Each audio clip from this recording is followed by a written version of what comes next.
Hello again, everybody, and welcome to the We're Lucky to Be Doing a Show at All edition of the Jim Cornette Experience, alternately titled, I've Never Seen That Shit Before. And joining me to talk about wrestling and my woes as a homeowner, Hawaiian Brian, the podcasting lion, the king of the Arcadian Vanguard Podcast Network, Mr. Co-host to you. He's the new president of the Thickie the Dragon Steamboat Fan Club, the great Brian Last, everybody. Aloha, Jim. A pleasure to be here once again. And I believe it was Thickie the Wagon Steamboat. Let's get Thickie this right. the Wagon Steam. I'm sorry. I was incorrect there. There was also Yam Yam Bigelow. That was right. Rob Van Yam. Rob Van Yam. The Clam Slam was what they named her finish on the Twitter machine. She's very, very popular these days, but I'm glad we're here. I'm glad I'm here. I don't know about you. Are you glad I'm here? Of course I am. Well, you'll pretty soon, if you get what we got, you won't get what we got. Because you're up there in the Northeast where they don't get the tornadoes. You get hurricanes every once in a while, but hell, you get 3 weeks notice on those things. You could take a fucking Hawaiian vacation while it's coming. We almost got blown away. The big blow job came through Louisville again last night. You know, I should start this by saying that we are at an odd schedule today. If anything drastic happens in the world of professional wrestling between Thursday afternoon and Saturday morning, normally we would be able to cover it, or at least Friday afternoon. But in this case, we're recording this program slightly ahead of our normal schedule. I won't reveal the inner machinations of the organization here, but there's one person in the organization that never asked me for a favor. Never, always takes whatever schedule changes are thrown at him in stride. You know, he's a key man in the organization. Can't do the show without him. I won't mention any names, but he said to me a few days ago, he said, do you think we could record on Thursday afternoon because of a very important family commitment? And oh, absolutely, right? The one time. I said, I have a few things scheduled, but it should be an easy week. Those were the last fatal words. So normally, you know, I keep to a very rigid schedule, Brian. Here at the castle. A lot of people think I'm just sitting here at the castle, you know, living off the fat of the land or living the high life or whatever the phrase is I'm going for. But I have a very rigid schedule. You know this. I always picture you throwing darts at voodoo dolls. Well, that's at 5:15 to 5:30. See, a very rigid schedule. Great very example. Rigid schedule, yeah, because, you know, hey, the P6 principle. Poor pre-planning leads to piss poor performance. So I keep a schedule, not only the recording schedules, important appointments, people coming to service me in some fashion, whether heating, electric, you know, the tradesman I'm talking about, the type of service you get. But anyway, yeah, well, I didn't want you to lead us down the garden path there. But I keep a rigid schedule. I write everything down, and also then I write down what I foolishly hope to accomplish on each particular day, and I go about a week or 10 days out, and I modify it every day, of course, as I cross things off today. Of course, I never get to the phone calls. I talk to nobody on the telephone except for you and Hotchkiss Featherbottom anymore. I don't have time. But basically, under normal circumstances these days, I'm doing one of three things. I'm either recording one of these podcasts, I'm watching wrestling to review on these podcasts, or I'm signing action figures. That is what I'm doing with my day, except for the normal maintenance of a living organism like sleeping and eating, and every once in a while a bath, just because you got to do it once in a while, even though I don't sweat anymore. Otherwise, I'm pretty, you know, I don't have a lot of free time. But this week, knowing that we never record on Wednesday and Thursday, I scheduled some of these servicing. Now, on Tuesday, I got together with Hotchkiss, and we took a caravan of truckload of the first couple of hundred of action figures that are boxed up and ready to go and actually have gone out as we speak now. They are on the way. And I got with him and the the feather bottoms and got that taken care of. And I got back here and I signed another 100 figures, got them in boxes. And on Wednesday, the electrician is coming. And I figure this is going to be a simple thing. Because on Wednesday, after I get the electrician started, I can finish putting the finishing touches on these boxes of figures, and then I can watch the Monday wrestling and the Tuesday wrestling and the Tuesday documentary about the wrestling and the Tuesday Young Rock about the wrestling and whatever the case, right?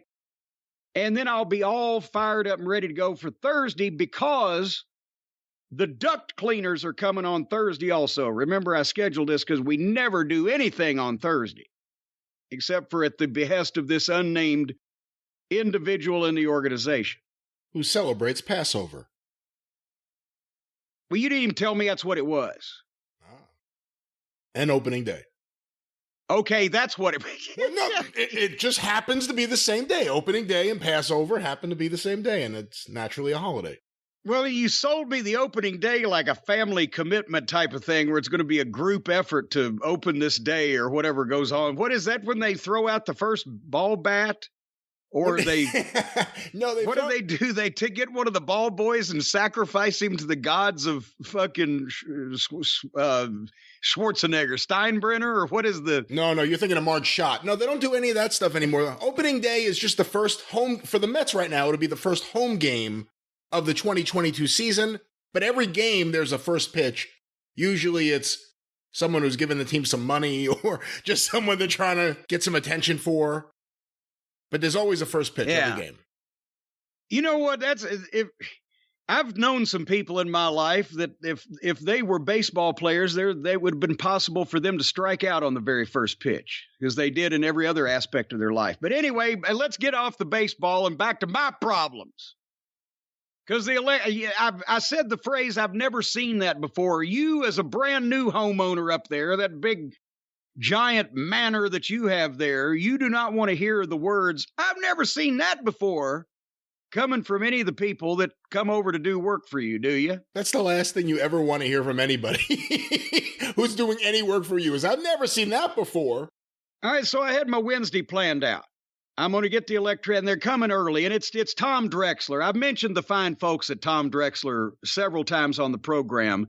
They do the heating, they do the air, they do the electrical work, they do the plumbing. They got you one way or the other for anything you need in your house, right? Except, of course, I do go outside the parameters sometimes. So they're going to come early, but they have a company-wide meeting, and it delays them a little while. They called to let me know, okay. So I'm fiddling with finishing my figures, and then they show up, and here's what they're going to do. And I know my day is not going to be disrupted by this in any fashion because they're going to be in other parts of the castle. They're putting me a sub panel in the back of one of the garage closets because the room behind it, our sunroom and the back porch there, we're going to remodel this year and we need more plugs out there. They're going to put me a new outlet in the utility room at the other end of the house so that I don't have too many things plugged into one outlet now that I got those badass water heaters. And they're going to replace, fix, repair, whatever the case, my exhaust fans in both my attics. Now, I neither need to be in the garage, in the utility room downstairs, or in either attic of the house in order to function on Wednesday, so I will be completely unmolested, right? That's not a rhetorical question. It sounded like a rhetorical question. Well, no, actually, I was just taking a breath. So I finish up the figures. They get started. They're out in the garage. I said, I'm going to finish up what I'm doing here, and I'm going to go start watching the wrestling programs on the TV in the bedroom so I don't have to hear the drill out to blah, blah, blah. Just then, the cable goes off in the TV room. And I'm like, what? It's Spectrum, right? So I'm thinking, okay, the picture froze, and then it gets this channel be available momentarily. I said, well, that's a key for me to go upstairs. I'll not only watch the wrestling programs, but I'll see if the cable's out up there, too, if it's a system-wide issue or just this box or whatever, right? So I go up to the bedroom, Well, to change the attic fans and repair them, they have to turn the power off to the attic, right? To both of them. Well, it just so happens that the attic over the bedroom plug that the TV and the cable box and everything is plugged is on the same circuit. All the lights in the bedroom work, but just not everything the TV's plugged into. So I can't turn it on. If I go and flip the breaker, well, then I'm going to electrocute and fry somebody in my attic. And then it would be the same thing as when we talked about what to do with somebody stuck in your chimney. I'll have to wait till they liquefy and then just kind of blot them up. Why wouldn't All right, you? I can't. I'm not even going to go through this again. Okay. I accept that you would just dispose of the body. Yes, well, if it's their fault if they're up, especially if it's my fault. If I fry the guy, I don't want to admit that. Anyway, so okay, I can't watch that TV. Well, I'll go up in the office and I'll check and see what's going on up there. Well, I come up here and come to find out that to turn off the circuit with the attic fan and the light in there, the office is turned off. So now I don't know whether I've got any cable, and I don't know whether I've got. So I finally figure out that if I wait until they just turn everything back on, obviously something can be done, right? So this takes a while. Well, then they turn everything back on in the one end of the house with the bedroom, right? Because they finished that attic. And I turn the cable box back on, and it's dead. I've got raw DVR. I've got all the programs on that DVR, plus, what the fuck now, right? So I'm thinking, he's going to kill you. He's going to kill me. I can't watch any of these programs. What the fuck is this box fried? Can't get a picture on any channel. Can't get to DVR. There's power to the box, but nothing else is working. So then I come back down in the TV room. Still can't get a picture down there. Actually, the DVR on that one, because it's a different kind of cable box, it works, but none of the programs are on that. And now I'm like, guys, what the fuck? Can you turn everything on? Because I got to call the cable company. I want to make sure everything's turned on. They finally flipped the other switch, and the cable came back on. This is not the electrical power. This is the cable picture. They're flipping my circuit breakers on and off. The power to the box wasn't, but the picture was. I said, how can that be possible? And they started rooting around. Guess who's at the root of the issue? Spectrum. Oh, I was going to say Bernie Sanders. No. Spectrum, some knucklehead that's been here, has put a signal booster, because it goes so many different ways to, the cable and to many different ends of the house, on the splitter and wired it in some kind of way. It's not plugged in. It's wired in because it's right next to the circuit breaker box or whatever.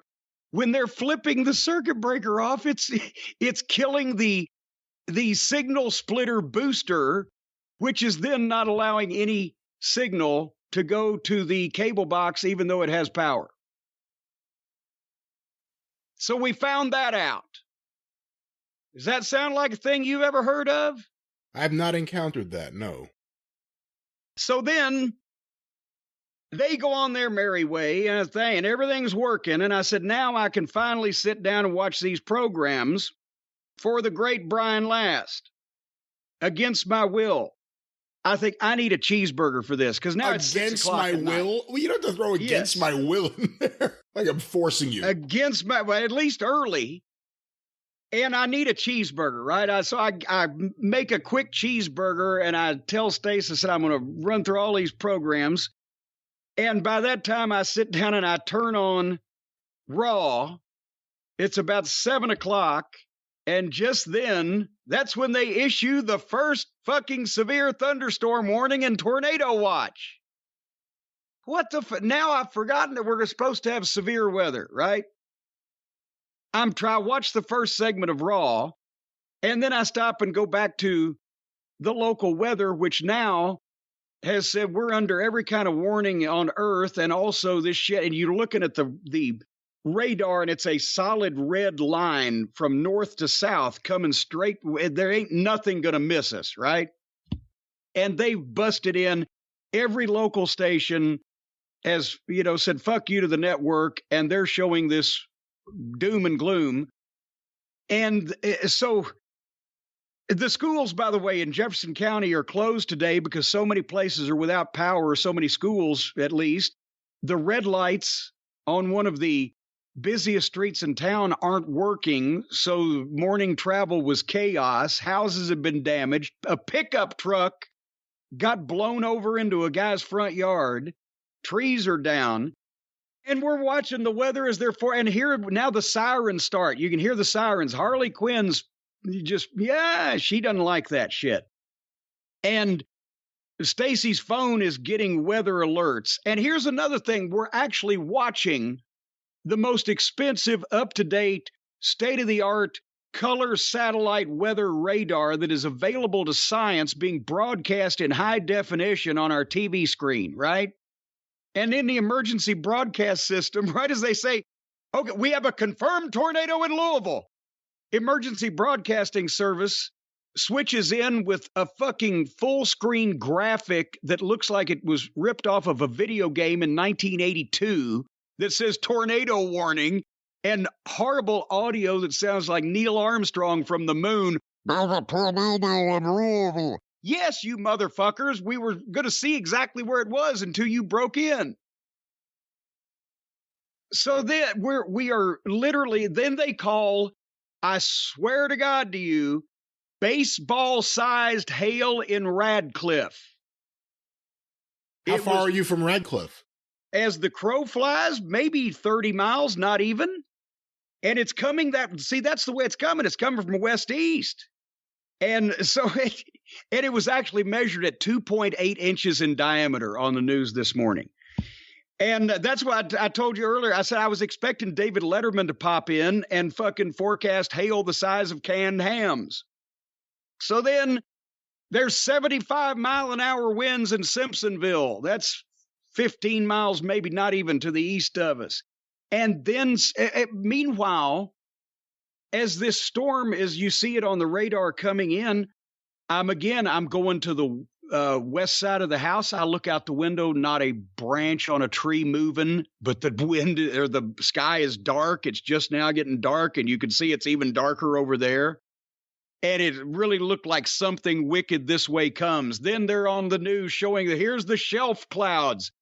And so basically we ended up with, I don't know whether they confirmed the tornadoes. People said they spotted them, but the Weather Service has to bless it. But finally, when they announced we have a tornado on the ground in Fern Creek, which let's say that's 5 miles or whatever. I'm 2 minutes from, again, taking Stace and Harley underneath the pool table down in the bar with a blanket over the top of us. And that's when the shit came through. And for 5 minutes, the wind was insane. The rain was pouring. I looked out the window, had the spotlights on outside, and the rain was not only going sideways, it was raining up because of the wind. It was yeah. And 5-10 minutes, it blows by. And we missed the tornado again by a few miles. And I don't think we got 75-mile-an-hour winds here, but it was ridiculous. But then at that point, then boom, and then it just drizzled for a while and with some thunder and blah, blah, blah. And it's so the thing is with the hurricanes, 2 weeks ahead of time or whatever it's coming, but it just beats the shit out of you forever. And before it goes by, with tornadoes, you have no idea 2 minutes away whether you're going to get fucking picked up in a tornado or not, but it's gone fairly quickly. So anyway. Can I ask you real quick, though? Yeah. How many tornadoes, or I don't know if you would know that. Maybe you would. But how old were you the first time you remember experiencing a tornado? I don't know the first time, because this is the area, and this is not even as bad as Oklahoma and a place like that. But you live with tornado warnings. They were even talking on the news last night that last year in the springtime, it was such a beautiful spring, calm weather. The dogwood was in bloom for a month, and that was unusual. You always have tornado warnings. You always have severe weather this time of year. What was unusual and completely off the chart was the shit we had in December. That doesn't happen that time of year. But the big one was April 3rd, 1974, and we've talked about that on the program before. It was an outbreak of 100 and something tornadoes from Texas and Oklahoma all the way through Ohio and killed however many hundred people. And that I remember because we didn't have a pool table then. So we were in the utility room where I've just had the electricians working in the bar. Me and my mom with a transistor radio, which is what you had then, battery operated radio to listen to the weather. And we were there for quite a while because that shit went on and on. That was fucking ridiculous. It wiped out Brandenburg, Kentucky, Xenia, Ohio. So that's the one I really remember. I even used to do tornado tag matches in OVW if we came up on a April 3rd air date for TV or whatever, because everybody in the city that was alive then remembers April 3rd is Tornado Day. So, but after all that went by, then I had to start watching these wrestling shows. So, wait, this ain't over yet, right? This is why today, I don't know what we got for a show today. We'll see. We'll let you people be the judge. So I start back on watching Raw at fucking 9:30 or whatever, when all this shit is settled down and blown past. And then you just pointed out to me right before we started recording today, I forgot NXT. And you did too, because you said I forgot NXT. I said, oh shit. But then today had the duct cleaners coming, right? Because I had the new furnace put in here not long ago. And they say, well, you ought to get your ducts clean. And yes, because in the bar, again, downstairs, and that's why we go down there in case of tornado weather. It's half underground. The walls are a foot thick creek stone. I've got a giant fucking pool table with, it's 4 tons. So I figure, okay, this is a place I need to be unless I can dig a hole real quick. But the bar air ducts for the air and the heating have had little to no air pressure for quite some time. And it's one of those things I've put off. I said, I'm going to get these cleaned out so they're just running efficiently, right? Along with the rest of that end of the house that furnace services. And they're very nice folks. They come in with the big vacuum thing and boom, they one room and another room and another room and another room. They're just cooking along. And we get down to the bar and he sticks, and it's fascinating because what they do is they stick a long tube into the vent with these appendages, rubber or whatever they are, that spin at a high rate of speed that whips up all of the dirt and the muck inside your duct. See here, what other wrestling podcast is going to give you a lesson in duct cleaning? And they've got this big vacuum hose that's there at the entranceway and they just whip it around and boom, and it just sucks it right out. You ought to see the muck and the crud and the dirt and the dust and the germs and the filth and the dreck, disgusting thing, the dreck. And by the way, apparently that's a German word, possibly Yiddish. Yeah, I said that. Yes. You're the one. Okay. Anyway. On the show. Yeah. Publicly. You're the one. So it's worked so well but the one room that I'm really having a problem with the airflow, he sticks it in. He starts in the bathroom down there and he sticks it in. And I'm watching him because I'm fascinated. He's got his helper feeding him the line. And suddenly it doesn't go like the other ones did, because within about the first 10 or 15 seconds, stop. I'm like, whoa, shit. He pulls that thing out of there. It's the heating and air duct, right? It's wet and muddy. The tube is wet and just dripping with water. It has mud all over. What the fuck? He said, I've never seen that before. God damn it. So we go around into the actual bar itself, and bear in mind, we don't have any leaks. There's no water in this room. There's nothing amiss to the naked eye. Everything's beautiful. So he sticks the hose in again to the next vent and starts to draw it back. Oh, stop. It's even wetter. Then the thing's just dripping and there's shit all over. He said, I can't suck up water with this vacuum. I said, don't try. And that's the oldest part of the house. These ducks are 70 years old.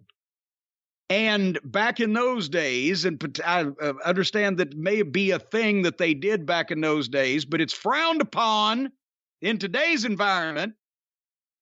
From the furnace, they have run the ducts, because did I mention this room is half underground, and it sits on a concrete slab. They've run the ducts underneath and laid them into, or laid the concrete around them, and then they come up at the baseboards and are supposed to blow all that air. And something underneath the floor, invisible to the naked eye, has collapsed or infiltrated into these ducts.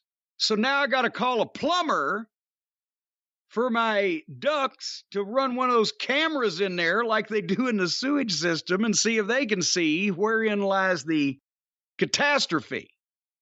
And it may be one of these things that you just need to turn your blind eye to and live with, especially since the amount of time I've apparently got left to live at my age, right?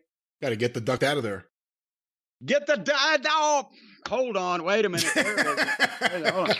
Thank you very much. Oh, thank you. Hold on, let's give it all to you. Thank you. Thank you. Thank you. Get the duct out of there. So they left, and I finished some programming, and now here we are to talk about some wrestling today. But first, before we do that, I alluded to it earlier that the first couple of hundred official Jim Cornette action figures have made it to the mail stream. The commentator play sets, I warmed up with those because I hadn't boxed those before, so I wanted to see what was going on there. And now that we have gotten everything separated and organized and the assembly line is underway, as I mentioned, if you order a non-figure related item or have, that stuff is up to date and is on the way, as well as the first couple of hundred figures. There's another 100 and something waiting on the feather bottoms. Now, understand also, this weekend is a holiday weekend. In the midst of all these trials and tribulations, I have given the feather bottoms, because they do have an extended family. Their family tree actually doesn't branch. It just droops over. But they've got the weekend off, but another couple of hundred going out at the first of the week, and we've got a good pace, and they're coming. So if you've got a dog in this hunt, take heart, because it won't be as long as it's been in the past with me by myself. However, I should say Happy Easter to the people also. The feather bottoms reminded me that it's a holiday. Well, what are you doing for Easter? First of all, I want to say Happy Passover to all my Jewish brothers and sisters. Oh. Well, and there's that's on Friday, the Legion of Last, right? Well, it begins Friday. It's more than one night, and of course we celebrate. How long do you get? It's 7 nights. Well, goddamn it! How come all are they Christian holidays, or however do you term them? They're one day. You guys get weeks at a time. You get 12 days for Christmas, right, or something like that. It's just every goddamn day of the year is a holiday to you. We have Hanukkah in December, yes. Well, but I'm saying you have multiple days. How do we go about doing this? Where do we lobby? I can introduce you to a rabbi. Have the wrong union? If you're looking to convert, I could introduce you to someone. What would I convert? What would I convert from? It would be quite unorthodox, but I think welcoming you into the Jewish fold would be quite a moment for the Hebrew nation. Well, you were mentioning it's Passover, yes. So you're going to do something for Passover. What are you doing for Passover? We have a Passover Seder. Well, it's a family dinner. It's a family dinner with Jewish traditions. Back around and pick Seder up after you've passed over? It's a family dinner. Oh. And yes, we'll have a nice brisket and some matzo ball soup. And we tell the story of Passover to the kids. And then they go find the matzah to get some money. That's always the highlight for the kids. It was always the highlight for me. Wait a minute. What's a matzah? I thought a matzah was a ball in soup. No, that's a matzah ball. Matzah itself is a flat, unleavened. Do you eat it? Do you eat it, but use also it for goddamn household chores like a sponge? What do you do with this stuff? You eat it. I like to dip it in tomato sauce. I don't know why other people don't do that, but a lot of people like to put butter on it. A lot of people do different things. But also for Passover, you break it usually into maybe half, and you hide it for each kid. They have to go around the house looking for the matzah that's hidden in the house, and then they get money for finding it. So it's like eggs with the Easter. But do you do anything for Easter at all? Because isn't Easter the origination of Easter when a bunny came back from the dead to bring chocolate eggs to the children? I believe so. Yes. So are you allowed to eat the chocolate eggs, or what goes on there? Can you give the kids the painted colored eggs, or are they hard boiled, or do you throw rotten eggs at them? What do you do with the eggs, and how do the eggs and whether chocolate or hen laid come into play in this observance? There are no hen laid eggs that come into play.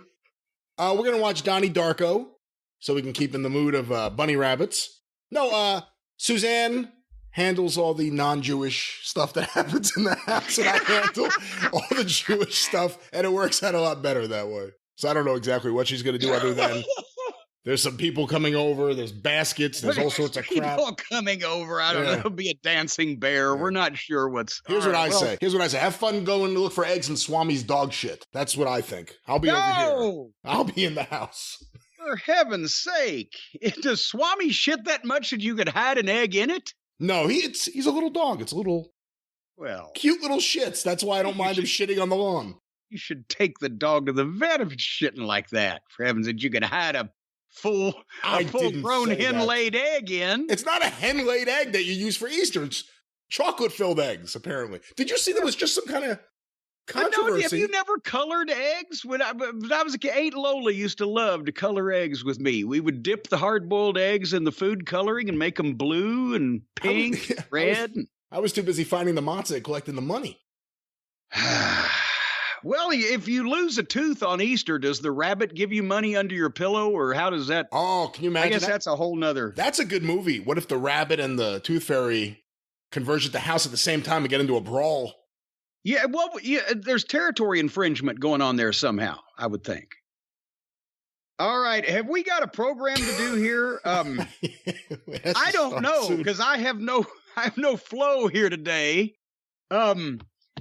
I must mention, as a matter of fact, I do have an email from one of the members of the Cult of Cornette that brings up an interesting, we may have caused a misunderstanding. I don't want to say misapprehension, a misunderstanding. Please don't let us be misunderstood, folks. You know, one of our fine sponsors here is the folks at Magic Spoon. And they are, and folks, by the way, if you haven't had any of the Magic Spoon, you got to have some of the Magic Spoon. 0 grams of sugar, 13 to 14 grams of protein, only 4 net grams of carbs in each serving, 140 calories a serving. You got it memorized by now, right? All the great flavors: cocoa, fruity, frosted, peanut butter, cookies and cream, maple waffle, blueberry, cinnamon, the new reformulated honey nut. Tastes better than ever. Boy, I tell you, it's always a joy when you put some nut in your honey. And, a lot of people have been purchasing the custom bundles where if you go to magicspoon.com/Jim, use the promo code Jim, you can save $5 off. You get the bundle, or you can pick your own flavors. And it's amazing. They give you your money back if you don't like it. But one of the Cult of Cornette members has availed themselves of this service. And unfortunately, they may have misunderstood something we said. Do I ever take liberties, Brian, with the copy on the advertising? Have I ever misrepresented anything or made any bogus claims on any of the fine products and services and people that sponsor us? Certainly not. I don't think it's fair to say you take liberties with the copy. I think it's fair to say you ignore the copy completely and just go in a completely different direction than even I anticipated. And then you leave it for us to clean up. Well, it's one or the other of those things. But in this case, a gentleman who is a member of the cult, I won't give his name, and the reason for this will be self-evident within the next 30 to 45 seconds. But he ordered a custom bundle, and loved it, enjoyed it, and it not only wrote to us, but also wrote to the founder of Magic Spoon herself, as well as other people in the organization. And here, the gist of the email is, "Hi, my wife and I just got all the cereal and bars today and love it. Truly a remarkable product so far. Big thanks to Jim Cornette, whose podcast alerted me to Magic Spoon. Just one concern, however. We understood there would be one or two of the special spoons contained in our order, but we didn't get any at all. Can you please address this issue? Thank you. Signed so-and-so and such and such." There were no there. They didn't receive a magic spoon. Is that the issue? They understood that there would be one or two of the special spoons contained in the order of the cereal. Have we ever? I think it's obvious. We've never said you have to furnish your own spoon. I would thought that would kind of be one of those things. How do they call it? Go without saying that if you're buying cereal, one should furnish their own home-based spoon. But have we ever given anyone the impression that you're also with you when you purchase the Magic Spoon cereal, you also get magic spoons? Well, hold on. I'm looking here. Or is this like the magic beans that you can give your life savings to that will grow the magic beanstalk? I'm looking on a website that has an article, "Don't be tricked by these April Fool's Day pranks." And one of them appears to be Magic Spoon. "Move over, sporks. We never liked you anyway. Introducing the Stroon, the spoon straw combo you never thought you needed. You scoop your cereal. All that remains is the sweet milky goodness at the..." It's like you wrote this. "The sweet milky goodness at the bottom. Wait a minute, sweet milky goodness? That sounds vaguely erotic. You drink your milk remnants, you drink it up." That's your milk remnants? That's according to this article here on Cheddar News by Michelle Castillo. But no, whoever doesn't just slurp the milk out of the side of the bowl? Who's not going to? Apparently, whoever thought they were going to get this April Fool's Day, what was it again? The magic spoons, or the Stroon. But this email is from April 11th. Does that count? I don't know. By the way, I'm looking at this image. It does look pretty cool. The bullshit Stroon that they made up for April Fool's Day. A straw and a... the back of the spoon is the straw. See, I thought there was a surreptitious, if not even nefarious, plot behind a combination straw and spoon, but this isn't the 80s anymore, so it probably wouldn't be as big a hit as it was at once upon a time. That one landed like a turd in a punch bowl. Wait, hold on 1 second. I think yes. Or no, wait a minute. What? Oh, here it is. Yeah. That's more appropriate, yeah. That's more appropriate. Magicspoon.com/Jim. Use the code Jim to save $5 off at checkout if you want those custom bundles, but bring your own spoon. BYOS. Bring your own spoon, folks. All righty, before we get into the television wrestling from the week, there was a big happening, a big personnel change, not on the talent roster of on-camera talent, but AEW has landed a new producer, and it is Pat Buck, the man who just produced the 2 main events at WrestleMania and pulled the old "I need more time with my family." Well, I'm not saying he pulled that. He's going to get more time with his family. They're not going to be running him around the world, but Pat Buck now has defected and gone to the other side. Again, this is the kind of people that Tony should have been going after to set his promotion up before he went after any but the key talent. The key guys that, the Jericho for the name and the Bucks and Twinkle Toes for their rabid following and whoever, he should have set up an infrastructure first because he was obviously going to have to deal with a lot of green talent. I had no idea of the level of greenness that he would be dealing with, but veteran producers, trainers, people who have years of knowledge and experience in putting together a show of this magnitude on national cable television is what he really should have gone after first. At least he's getting them now. But again, this goes to show there's two camps of these guys. And Brian, I was talking to you before we went on the air.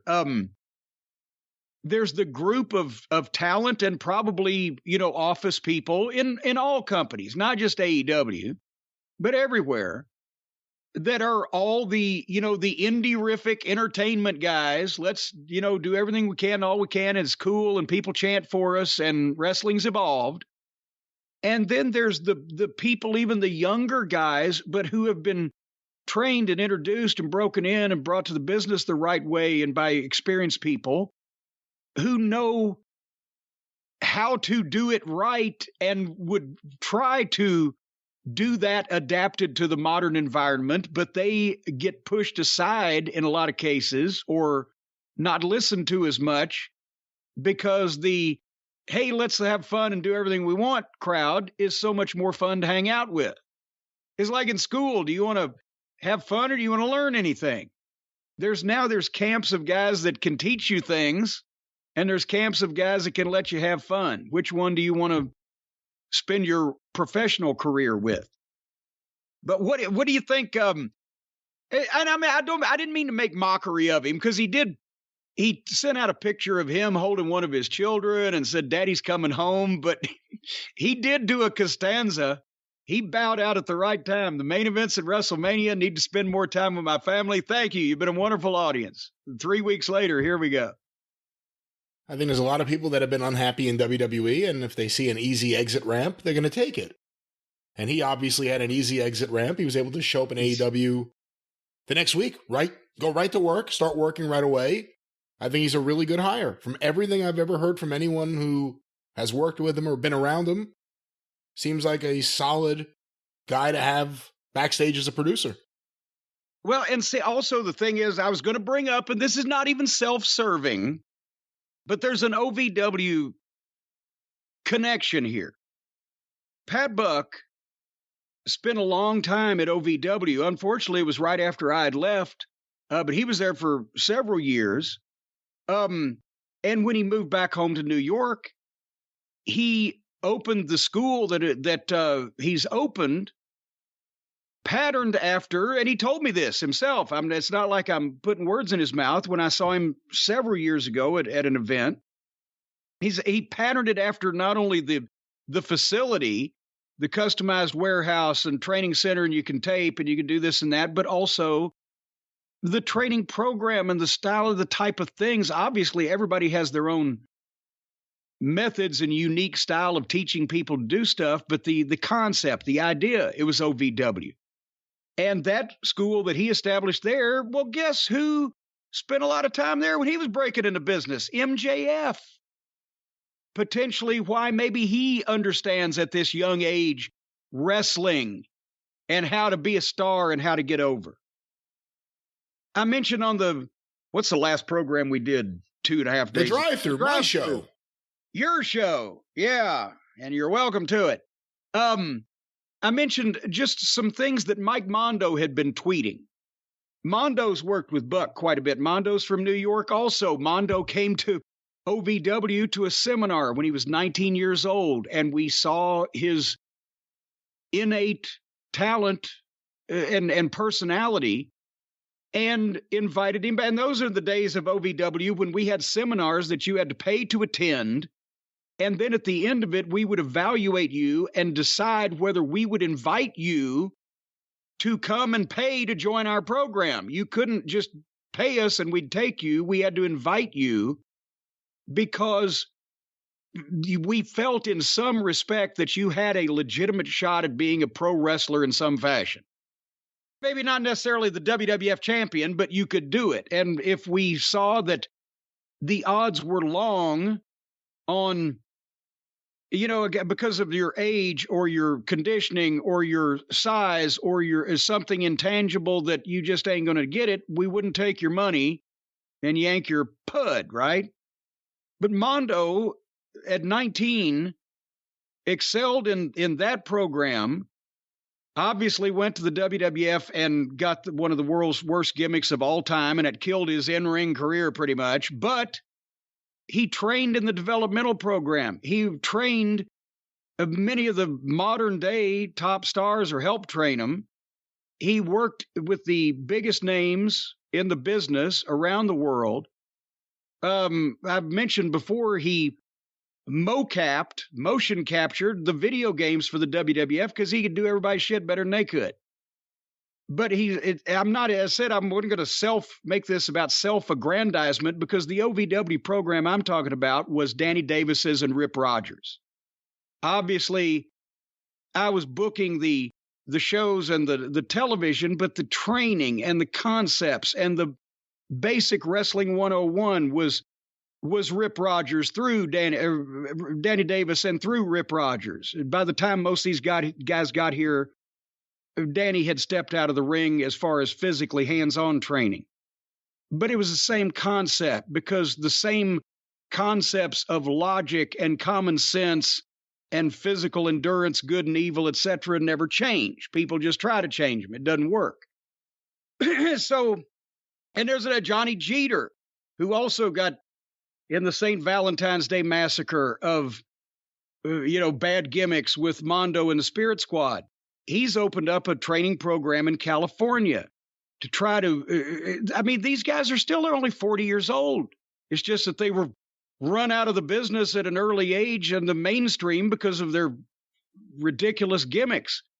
They're trying to teach some of the younger guys so that we don't see the paralysis and the spinal surgeries and the fucking body casts and halos and all this shit. And also, in some cases, with a lot of these guys, they could teach the promoters and the bookers or the alleged matchmakers or the creative teams of various companies, what the fuck are you doing? Why do you put your talent in unwinnable positions because you think that something you've dreamed up would be a cool match that they can't perform, or it would be detrimental for them to do so? Things of that nature. So I wanted to I'll run a couple of them by you. Let's see what we come up with. This is not groundbreaking stuff, but it's amazing that apparently now there are wrestling schools that these are not some of the first things you learn. These are tweets from the Mike Mondo. I'd tweet Jeter, but I don't know whether he's on Twitter or not. If Jeter, if you are, tweet me. I owe you a phone call, but owe everybody else a phone call too. Mike Mondo tweets, a hot tag is the buildup of intensity and drama in a tag match. A tag is hot when the crowd is at its highest point after many failed attempts by the babyface to succeed and make the tag. Huh. Well, who could have ever thought something as this? How about that? How about this one? Brian, how revolutionary is this? You can wrestle, then fight, but you can't fight, then go back to wrestling. It doesn't make sense and is not logical. Be aware when crossing that line. How many times do you see guys jumpstart something, fucking bash each other around ringside, and then throw each other back in the ring and start doing drop-down arm drag? It's fucking foolish. How about this one? When a comedian tells a joke and the people laugh, he or she pauses and waits for the people to stop before telling the next joke. Wrestling's the same. If I get a reaction from a move, I'm going to pause and get the most out of it. Don't step on your own shit by doing move after move. This business is based on emotion. If you can make people feel happy, sad, angry, frustrated, excited, etc., you're doing your job right. Real life feelings everyone's experienced at some point. They can relate, understand, and identify to that. Emotion is what sells tickets. I like this one. There's no such thing as a rest hold. A rest hold would be just grabbing a rear chin lock and just sitting there. No emotion, no facial expressions. When did rest hold become a term that the smart fans started using? It was a newsletter term, correct? It wasn't a wrestling business term. No, that's what I'm saying. Because I remember, I don't know if Uncle Dave was the first. I remember seeing it in the Observer, but the newsletters of the early smart fans in the 80s coined that phrase, right? And now the guys use it. And as Mondo says, there is no such thing as that. There's tweets about develop a good relationship with the commentators and cameramen. They can make or break you. Communicate with them. Allow them to help tell your story and get you over. What about fundamentals? What about the more over a babyface is, the less you have to do to him in the heat. Slow down, listen to the people, let your babyface sell, and grab more holds. Which, again, is true. You have to do nothing to Steve Austin, poke him in the eye, and down he goes, and the people are on your ass. If it's some fucking schlub they've never seen before, you can cut his head with a chainsaw. It doesn't matter. Here's one I like. The reason why it was a big deal the first time someone kicked out of Undertaker's tombstone is because he always beat people with it. Get your finish over first before having someone kick out or counter it. Establish the move. Do you see guys now just going for their finish that they may have successfully performed on television maybe once, maybe twice, and letting people just reverse it and get out of it and do their own to them in return? We see that all the time, and that was one of the benefits to the format of wrestling for years is you got to see these matches with star wrestlers against preliminary wrestlers. You got to see the finishing move over and over and over again to the point where if anyone ever actually did kick out of it, it really meant something. Yes. And that's why in a house show, I used to jokingly say only if it was over $100,000, but I think we slipped some in that was over 80 if they were hot crowds. But Ricky Morton would kick out of the rocket launcher right before he got the hot tag and Hoot made the comeback. But only on the big show and after nobody else on TV had ever kicked out of it. Following up on the rest hold, when grabbing a hold, don't just sit there catching your breath with a blank stare on your face. Grab the hold with intent and actually work the hold. Body language, facial expressions. Make me believe what you're doing is legit. Not enough heels today. Manipulate and cheat behind the referee's back. If the ref sees you cheat, you're just putting heat on the referee and not yourself. Keep the referee credible. Some of these would have to have an asterisk, not applicable in AEW. Right, I was going to say, you also need a referee that's credible. Yeah. Your match doesn't begin and end when the bell rings. It begins when you come through the curtain and ends when you go back through the curtain. Always be working. Attention to detail. If I punch a guy, I might register my own hand because I hit him so hard. The two most important matches on the card, the first match and the last match. First match sets the tone, gets people up and excited, babyface over. Last match drew the money. It's the last impression people are going to go home remembering. Leave them wanting to come back. Being able to call a match in the ring. Here's one. When you're bumping and feeding for a comeback, heels don't just run into the guy to take move X, Y, and Z. Draw back and look like you're coming with something, but the babyface beats you to the punch. Every comeback is a guy just running straight into a motherfucker's fist. And I like now how some guys throw a punch with their right hand where you just kick your feet out underneath their arm and the guy doesn't even need to be in front of you. You just run to the side and he sticks his fist in your face. Fuck. Anyway, there's all kinds of things here about body language in a big arena or stadium working the last row. Don't do a double down, as they call them now, but a double knockout in a 6 to 8 minute match. There's no reason you shouldn't be that exhausted. I never understood when somebody would tell me they're a tweener. You're either a heel or a babyface. Please don't confuse me if I'm watching your match. It's amazing that you can now learn more on Twitter from some guys than you can from actually watching the current wrestling pro or going to some of the wrestling schools, apparently. I think that's one of the things is that when you talk about fundamentals, it's not just headlocks and wrist locks. It's also the fundamentals of the logic of wrestling. And some of these guys, whoever trains them, or if they just decide they're going to ignore whatever good advice they were ever given, go in a completely different direction. Well, and it goes back to it. I'm talking about Rip Rogers now, but it's not like he had a unique style of his era, possibly because he lasted longer than some of the other trainers and came to the modern era where people were just mortified that he would say, "Oh, you're fucking rotten, you fucking douchebag, you fucking idiot, fucking do it over." Everybody loved Rip, except the goddamn corporates with the suits that, "Oh my God, somebody's going to sue us because he's so profane." He taught Pat McAfee in a barn how to wrestle better than the current AEW world champion, because at least McAfee's a star, has a personality, and can get over. That's how you learn. That's what you did. You taught guys how to think, not how to fucking imitate a trained chimpanzee and do the fucking move. It educated their minds on what they were doing and how to think about it. And then they could figure the rest of the shit out after you teach them how to bump and be safe. But it's more mental, and nobody is doing that because they're so wrapped up on, I've got a guy that looks like a dinosaur that can do a backflip. Fucking hell. It's education is what it is. Yeah, and I wouldn't say he looks like a dinosaur. He dresses like a dinosaur. Yes, he does. He looks and dresses. Actually, when you see him without his mask, he looks like a dinosaur too. But I'm telling you, Brian, it's education. People have to have education.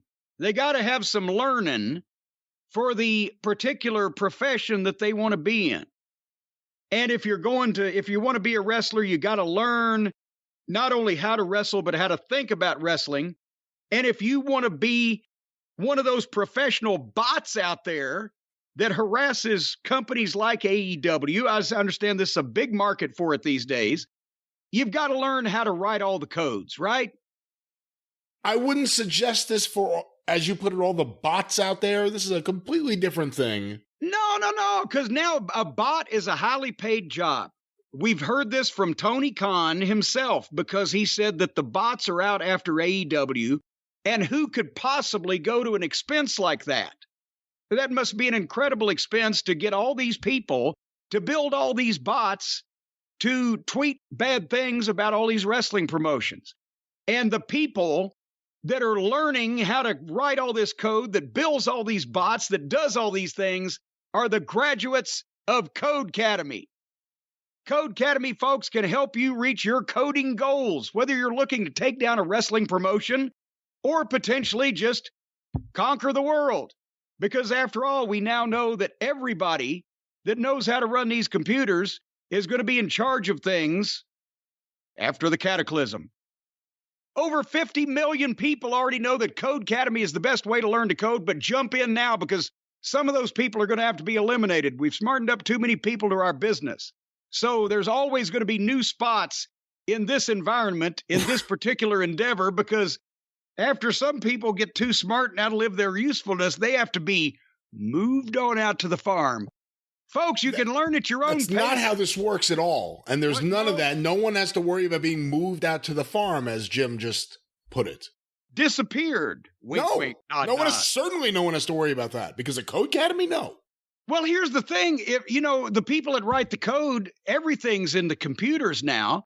Your whole life, your social security number, your address, all of your information, they could just go in there and erase you from the computer. And then when people that knew you were looking around, other people went, "No, he doesn't exist. You must be imagining this." See, you could actually disappear people if you take the right course at Codecademy, because you can choose what to learn. No, you can't. You can choose building basic websites, artificial intelligence, and here it says everything else you could want. If I want to make all traces of a motherfucker disappear, that he's never lived on this planet, that's a thing I could want, and they will teach it to you. No, they won't. They do not teach that. They do not teach anything like that, and they don't encourage that. I'm not saying that whoever this motherfucker may be, however he disappears, has nothing to do with Codecademy. No, I'm not saying they're actually going to teach you how to go and throw him in the trunk of your car. You got to learn that on your own. But you can sure erase any evidence that he existed with one of the courses at Code Academy that teaches you coding languages like Python and HTML and Squall and JavaScript and more. And if you're not sure where to begin or who to start with, Code Academy will point you in the right direction. They may suggest somebody, hey, you might want to work on him first. Anyway, you can take Code Academy's programming personality quiz to get tailored career advice and course recommendations based on your strengths and interests. For example, if you're a highly technical, highly organized, and highly demanding person, you might want to be one of the people that are running one of the continents after the Great Takeover. Get instant feedback. Your code is tested as soon as you submit it. If nothing blows up, they'll call you back and let you continue. An interactive platform helps you learn by doing. That's the way I've learned everything from the time I was a kid. Thankfully, I was born a boy or I'd had nothing to play with. You can build your own portfolio and get a certificate of completion to make yourself more marketable to future employers or possibly future sponsors that may want to take the place of this one when I finish burning this down. Folks, you can land your dream job in web development, programming, computer science, data science, and tons more of those sciences. Or become a marine biologist. Join the over 50 million people learning to code with Code Academy and see where coding can take you. Get 15% off your Code Academy Pro membership when you go to codecademy.com and use promo code EXPERIENCE. That's promo code EXPERIENCE at codecademy.com. 15% off. The best way to learn to code, codecademy.com. Promo code EXPERIENCE. The best way to learn to code or the best way to learn to spell is Code Academy.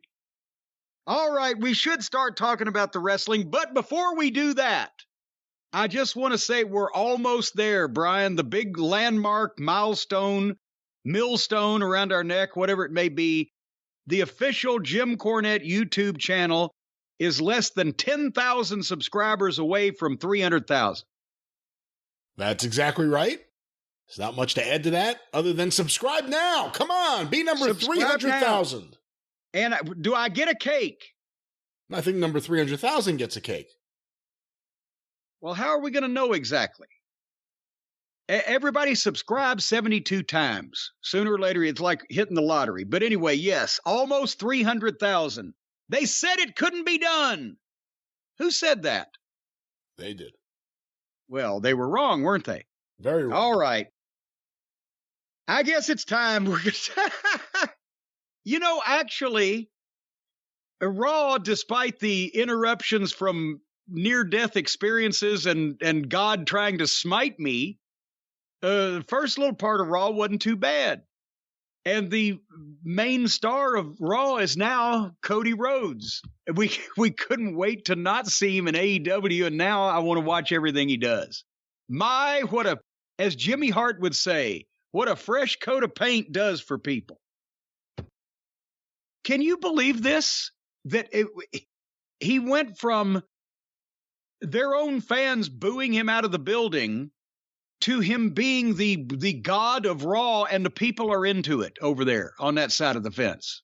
You can't say they weren't, because they were. No, they were, and I think it's a different audience. I mean, that's one of the big takeaways when I was watching it is just, if you look at the makeup of who's in that crowd, you look at the ages, you look at the kids, it's a different audience, and it's an audience very accepting of the Cody story as it's been laid out and the way he says it. And it's a perfect story. And I'm still not even completely calm and happy with the way he's saying it, because he's so well-spoken. Well, the common man aspect is, I'm thinking somebody, is going to need a thesaurus, but it's a perfect wrestling story. There's well-spoken, and then there's talking, going out of your way deliberately, using words that you really don't need to use, and it doesn't connect with people the same way it would with, let's say, a Dusty. My favorite Dusty Rhodes made-up word, a ribbit-a-gurgy. It was a battle cry he had in Florida in the 70s, and it may be from a Western movie. I have no idea, but a ribbit-a-gurgy. People loved it. Anyway, So they start Raw with a package of Seth and Cody at WrestleMania, and then again last week. And the first segment is Miz TV with Cody. And I must say, I don't and never will get Miz, but he started to grow on me a bit here over the course of the evening. They boosted the music mix. I heard the line as clear as day. Wrestling has more than one royal family. Is that I refuse to believe that that's the same way they've been playing it, because I heard it plain as day. And I know I'm partially deaf in one ear because of the whole being struck by lightning thing. Everybody bombarded me because I'd never been able to understand what that line was, but it sounded clearer. Did you even pay any attention? No, I thought it definitely sounded clearer. And also I wondered if it's just because now that we know what the lyric is, now that we know what he's saying, we could hear it easier. No, because I couldn't hear it on the WrestleMania mix. I don't know. Anyway, it's same TV. Nevertheless, we won't spend a ton of time on that. They've canned the lift, apparently, but he's got 4 sets of pyro. So, I mean, he was on a flat fucking ground here. There wasn't really any way they could raise him up, I guess, unless they got my heating and air people to drill into the ducts. But it was a big-time entrance, and it's all on him. There's no Arn, there's no Brandy, there's no entourage, there's no family and friends. He's said his dog may make an appearance at some point, but then that would be permissible. A man needs a dog. But it's all the attention is on him, and I'm the biggest Arn Anderson fan in the history of the world, but he was doing nothing. They were having him do nothing, and it was not the way to utilize. I understand where Tony Khan was going with because Arn and Dusty were rivals for so long now, he's blessing his son with the knowledge of, then do something with it. Besides Arn standing around with a Waffle House menu, and once a year he falls off the stage. Anyway, the fans are chanting Cody, and did you hear I bet there was no joy over in Mudville when Cody's first line was, "Hey, it's been a long time since I got to be in front of a crowd like this." I thought that was a very interesting opening line, yes. And it could be taken a number of ways. The size of the crowd, it didn't look that big. The positive I'm just saying the positive outpouring of the crowd is probably but it could be taken a number of different ways. But he kept, upstaging Miz, as obviously that's what this was designed to, is to get the new star over. And obviously we now know that they can't say shit on Raw like they can on AEW. But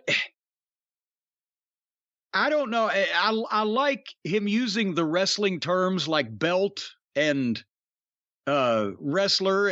I mean, a wrestling term like wrestler. My God, where have we gone to this point? But when he called Miz, a good old reliable Mike, he called him a full-blown carny.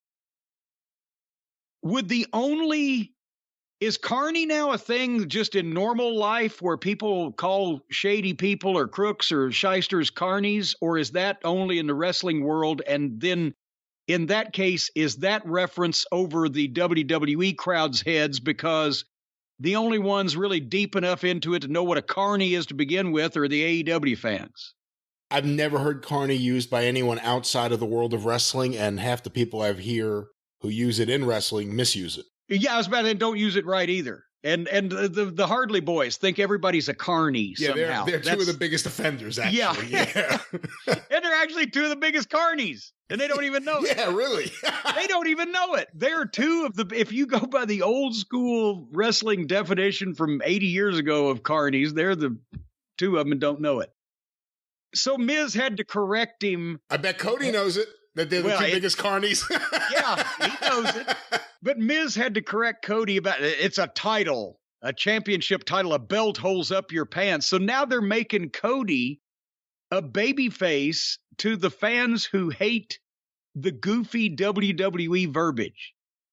And we've talked about even the modern WWE fans, right? And people, let's say they started watching WWE only, no other forms of the wrestling business.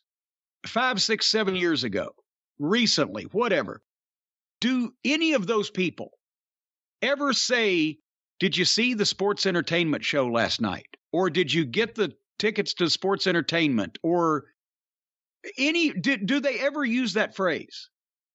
Nobody does. No. Nobody ever, even the new fans, because it was Vince's marketing ploy, because he thought that advertisers, and there's obviously a lot of truth to that, didn't respect the wrestling business and want to spend money on it, so he was going to call it something different and make perception reality.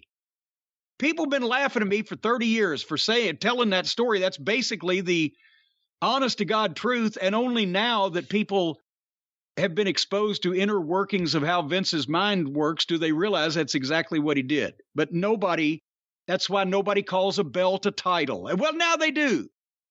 They've got that one. Even some of the modern wrestlers call, let me see your title. So he got that one over, but they can't get sports entertainment over. I saw a clip or a photo, and it must have been from WrestleMania. I don't know what they call it, Fan Access, whatever their convention is for WrestleMania, and where they sell the replica belts. And the store, like that, the marquee said championship titles. And just even seeing the words together, it's so awkward. It's so unnecessary to get around saying the word belt that everyone uses in boxing, in wrestling, and everywhere else for a championship belt. Anyway, so they went back and forth, and Cody said wrestlers, and they're going to wrestle later on in the program, and Cody says, may the best man win, and then turns to leave, and Miz charges at him, and Cody shit cans him to the floor, and Miz makes mean face, and at least it got us up for the match later on. Okay, let's see what's going to happen. But again, just this transition, and Vince obviously making the decision and telling everybody this is what we're going to do, and everybody's going to be behind it. And I've seen him be in this mindset.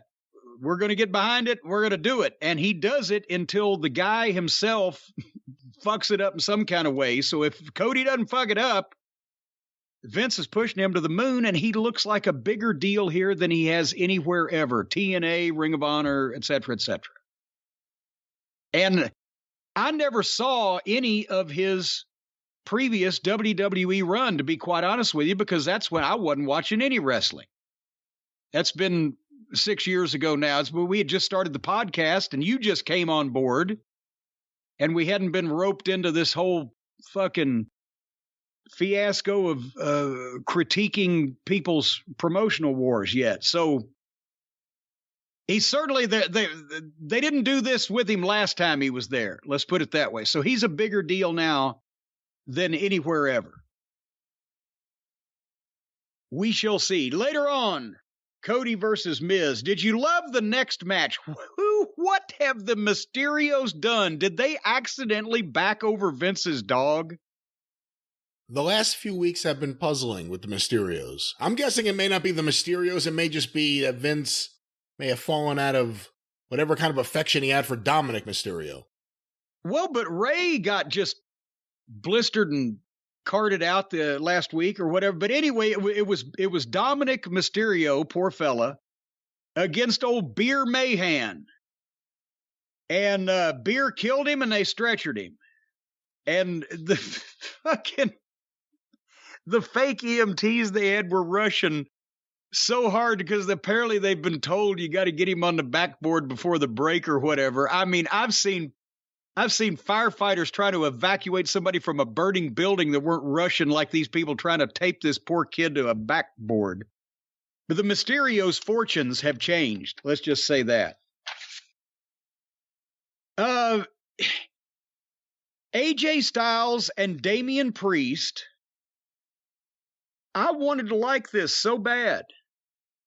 But from the time they started in the back, there in the backstage area, the camera's on AJ, somebody started to say something to him. Suddenly he sees the guy he wants. He sees Damian Priest, and he goes over, and they're doing the jerky, epileptic camera movements now, not only in the matches, but also in the backstage fights. Could you tell we knew they were fighting, but I don't really know what they were doing because I was seasick from watching that camera. But they had a little bit of a scuffle in the backstage area. It's your buddy Kevin Dunn you can thank for that. Jesus Christ. So then they start the match. And honestly, for AJ being so smooth, and we've been a fan of Priest, and he showed a lot before. And I'm not saying he sucks, but the first 2 minutes, they didn't have this together for the first couple minutes. And then all of a sudden, it got good for about 30 seconds, and they went straight to the break. And they came back after 3 minutes. Now you've lost any kind of interest they'd started you with. And he's getting the heat on AJ, and somehow AJ's head was busted open. And AJ did a sloppy backflip DDT that, well, I don't know whether it's AJ sloppy, he's not usually, or whether Priest is too tall for it or whatever. If it didn't work, AJ made his comeback. Priest stopped him and got a 2 count, kicked the shit out of him, went for his finish. AJ Pele kicked him, and Priest did a great sell on that. And then AJ was going for something, and Priest kicked him off the apron of the ring, and then just turned around and kneeled down in the middle of the ring. And the lights went out, and the blue spotlight came on, and he made a mean face, and they went to the break. And the match had gotten good at the end there, and we were following a bing, bing, bing. And suddenly he kneels down, blackout, blue spotlight, because it's Edge's lighting. He makes a mean face. They go to the break. When they come back on the other side of the break, it's the announcers. The arena's lit back up. The announcer's saying, well, before the break, here's what you say. And they recap the lighting effect. And then they didn't ever tell us what happened. Why did the match end? Where did AJ go? Why did they stop this? Why did the light? What the fuck? And then they go back to AJ in the back. And he's pissed obviously at Damian Priest, but there's no explanation of what caused the match to stop. The lighting effect changed. AJ wasn't hurt. The other guy's kneeling in the middle of the ring. And if this is an unexpected occurrence for this light to come on Damian Priest like that, then how did the announcers or the director or anybody in the truck know to go to break? And if the match did end, and it had to end in front of their eyes, even if everybody just walked away, so wouldn't you have thought that somebody would tell, well, the lights, so they just all walked away. What the fuck was this? What caused the lights to all of a sudden shine right on Damian Priest's face? I don't know what this was other than this wasn't wrestling. It's Edge's influence from the hills of Asheville, North Carolina. Is there a chance that Malachi Black is behind all this? It's stupid enough for that. Right. That's what makes me think it. This is so not good. The match just ended. I think that AJ Styles is really stale right now. Whatever they're doing with him isn't working for me. And Damian Priest, I'm just not interested like I used to be. There's still time, but this isn't doing it. And the problem that they have created for themselves also in the WWE, and possibly while the serious producers want to jump ship, the matches mean nothing. On television, at least, and a lot of the pay-per-view matches mean nothing. And they've trained people because they just get out of them in just idiotic ways.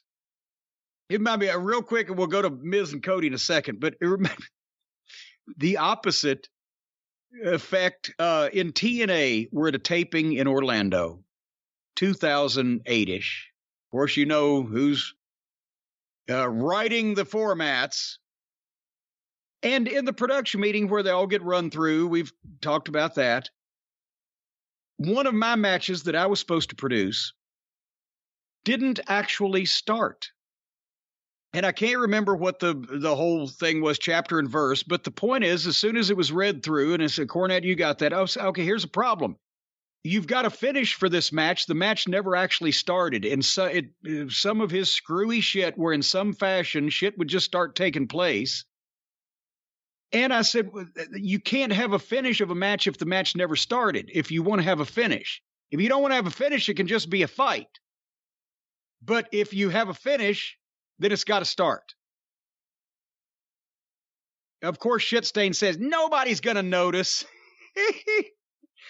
I go to I believe it was 4 wrestlers basically involved in it. I think that was the number.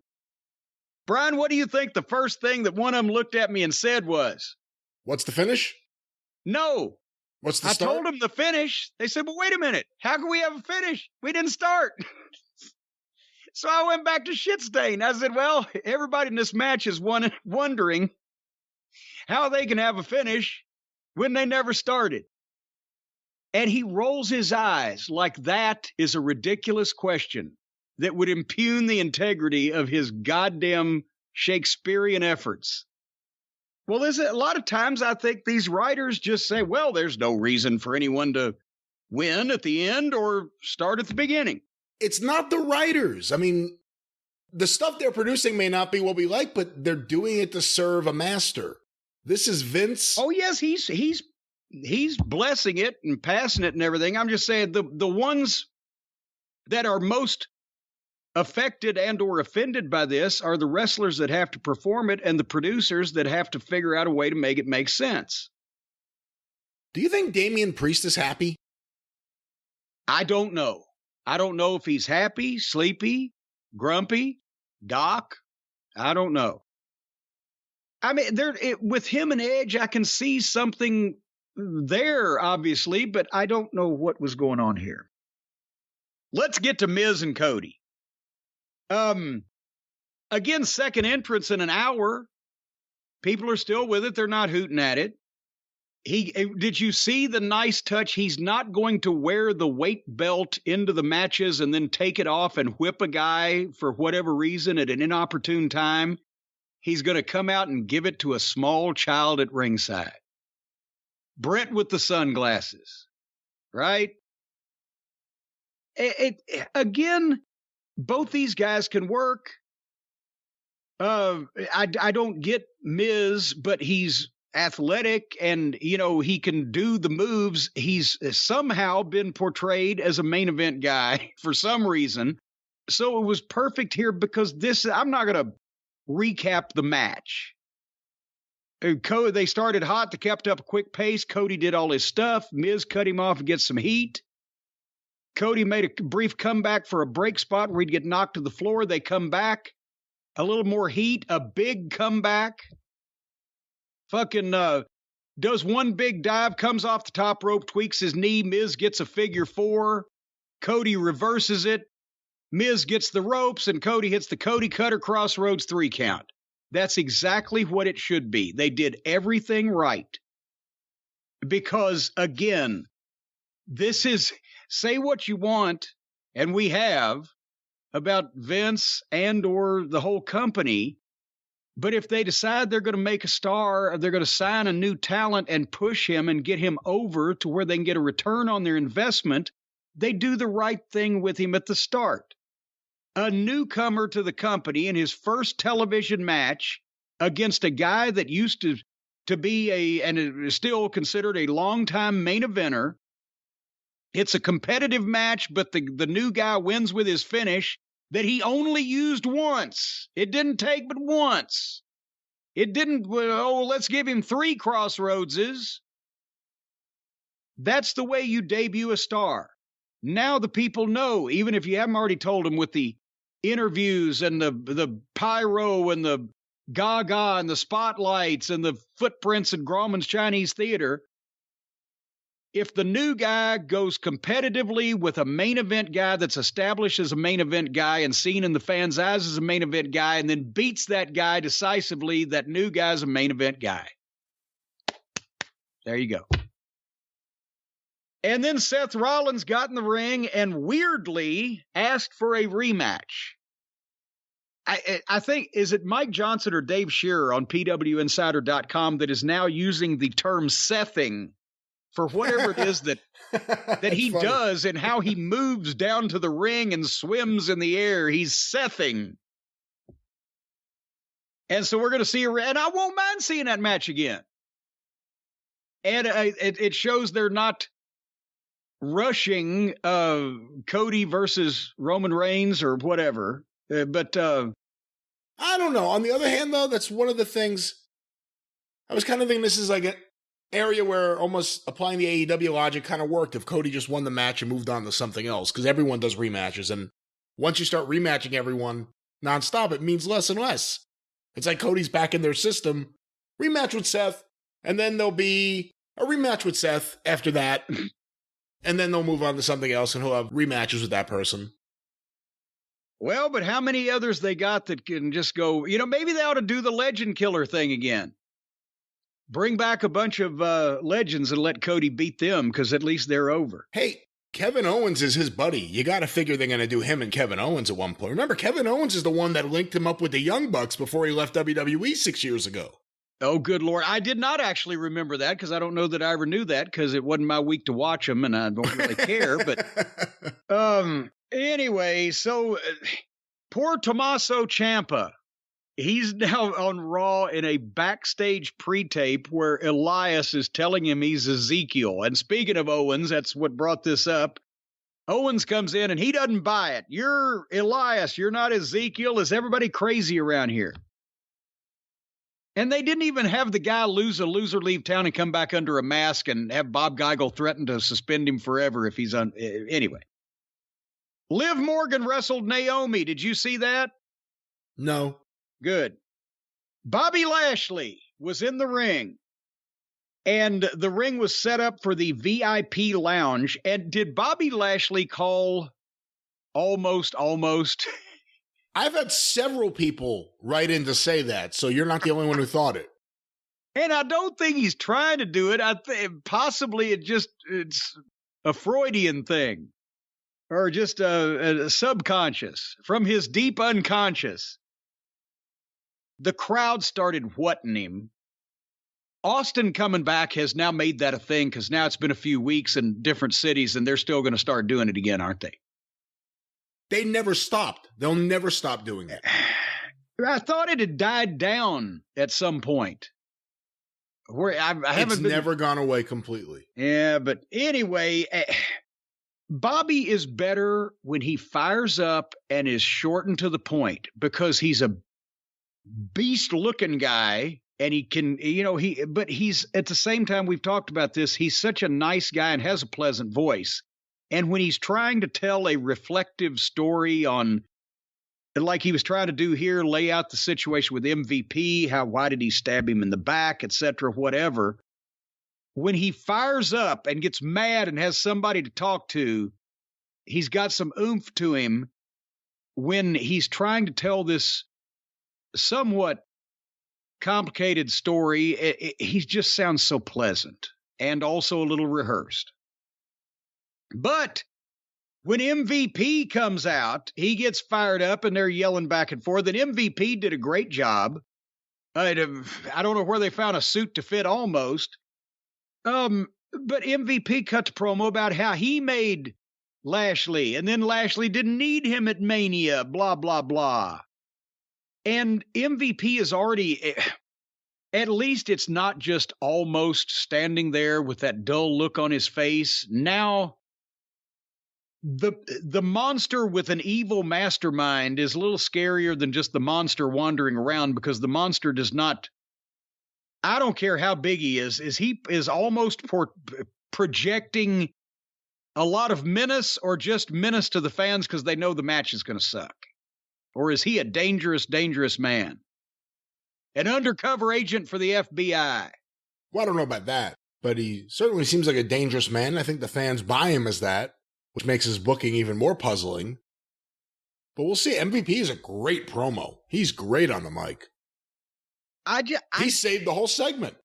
Well, yes, I'm just with almost, you got the guy that's that size. I think if nothing else, everybody think, I could outrun him. just don't know if he's. Oh, I think MVP will definitely add a lot of it. But then Lashley, he fired up at the end and tossed 2.0, tossed all the furniture out of the ring and tore the setup. So there was a little aggression out of that, but at least MVP is in the mix, so we don't have to see that single match again with nobody outside. They've done it again. What have they done to our boy, Brian? Why can't anybody keep two names? We always talk about this. This is a great example of sometimes it appears the wrestler's safe. They've been there a while. They've established their name. And now we're just supposed to pretend like we never heard the first name ever before. Because Austin Theory and Vince together, and this is what he actually said. Me and Vince decided after WrestleMania, we'll basically fuck Steve Austin, and my name's just Theory. So his name is Theory. Here comes Theory. They couldn't even change his first name and announce that he took his mother's maiden name and he will now be, fucking, I don't know, evolution theory. I don't know. We have a riddle. We have a theory. It's so stupid.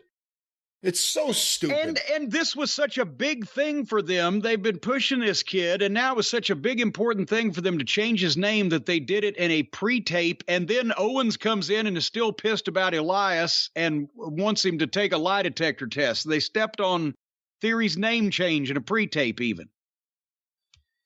And now, by the way, I want to mention at this point in time, Bianca Belair had made an entrance, and then they went to a break, and then they went to that convoluted pre-tape, and now they come back to the fucking ringside so that they can pitch to a VTR package. Bianca Belair stood in that ring in front of those people with nothing to do apparently but wave for 10 fucking minutes. Did you notice that? Yeah, and she's not unique. They've been doing this to lots of people on almost every show. It happens on SmackDown all the time. Oh, I know, but this was egregious. I mean, before the break, I can understand and dance around the ring for 3 minutes or whatever, but I'm talking break and then pre-tape and then pitch and then package, and it's like, fuck, she could have taken a nap and been wide awake by the time that they came back. Anyway, she didn't deserve that. But she did deserve the win over Zelina in, 2 fucking minutes or whatever. But then here comes Cruella DeVille, and they go to another break. So I think they were just trying to rib Bianca and say, can we keep you out until the fucking fans are filing out? So she stood there through another break staring at Cruella, and then Cruella is there with the contract in her hand. She's found her newest challenger. This took forever. Cruella's given it the big buildup, but it was a long, big buildup.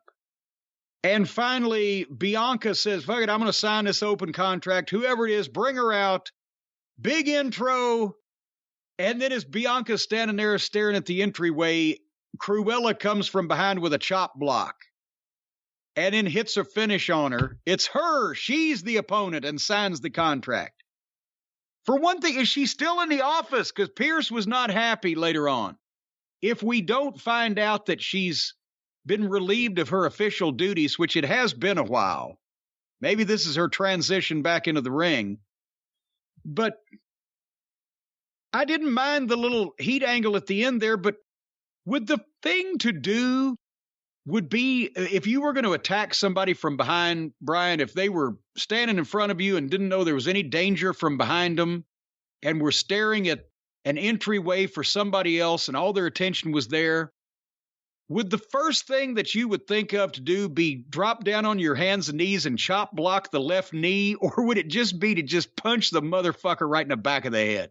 Well, more than likely it would be that. Yeah. So, anyway, then they went to the bachelorette party, and I refused to pay close enough attention to this to see who the fuck's even getting married or what's going on here, but there were a bunch of plastic, surgically enhanced young ladies at a fake bar doing a bachelorette party and fighting at the same time over the 24/7 title. And I said, well, this is so rotten. I'm just checking out the main event and I'm out. And I fucking started fast forwarding and realized the main event was RK Bro against the Alpha Academy, feeding into Usos and the Street Profits and a bunch of scripted caca acting in the middle. And there you go. And the Usos did what Roman wanted them to do, at least in part, when they grabbed a hold of and took possession of both sets of tag team belts at the end of the show. I've seen all those people enough, and I don't really care. What'd you think? I refuse to watch any of that tag team stuff to end the show. It's 3 hours. You have to pick, and plus it's 3 hours and then 2 hours on Tuesdays when we don't have tornadoes, and I remember to watch it, and 2 hours on Wednesdays. Plus we got Evil now, and an hour on Fridays, and 2 more hours on Fridays, and there's a Battle of the Belts coming up this weekend, and blah, blah, blah. And if anybody's mad that we zip through some of this, well, fuck, they ought to be more interesting. Right? Is Battle of the Belts this weekend? Oh, yeah, Saturday night. Shit. I didn't realize that. Well, it's only an hour, though. You can watch the Battle of the Belts quarterly special in half the time that you can the regular Wednesday night weekly television program.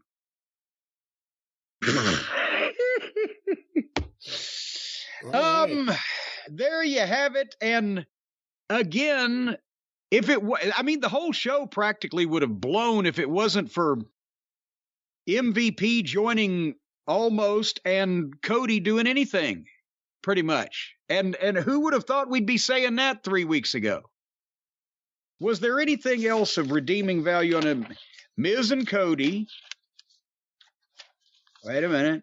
Miz and Cody, MVP with Almost. Wow, 3 hours of television. No wonder God sent horrible weather. Because I'll tell you what, you got to watch out for stuff like that. You got to watch out for bad weather. You got to watch out for poor commercial transitions. And if all that really gets you down and you're just stressed out, you know what? Stress is, I'll tell you the stress, Brian, it's like a heaviness. It hangs over me. I wake up every morning, high heaviness.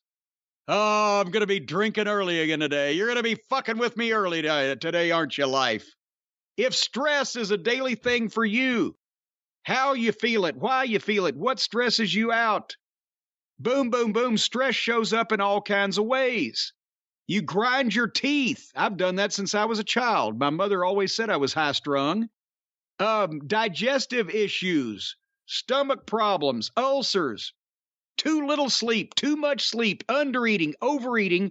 All these are signs, Brian, of stress because of the unsavory nature of the world in general today. You can't trust anybody or anything. Everybody's out to get you. It's not that I'm paranoid. It's just that everybody's out to get me.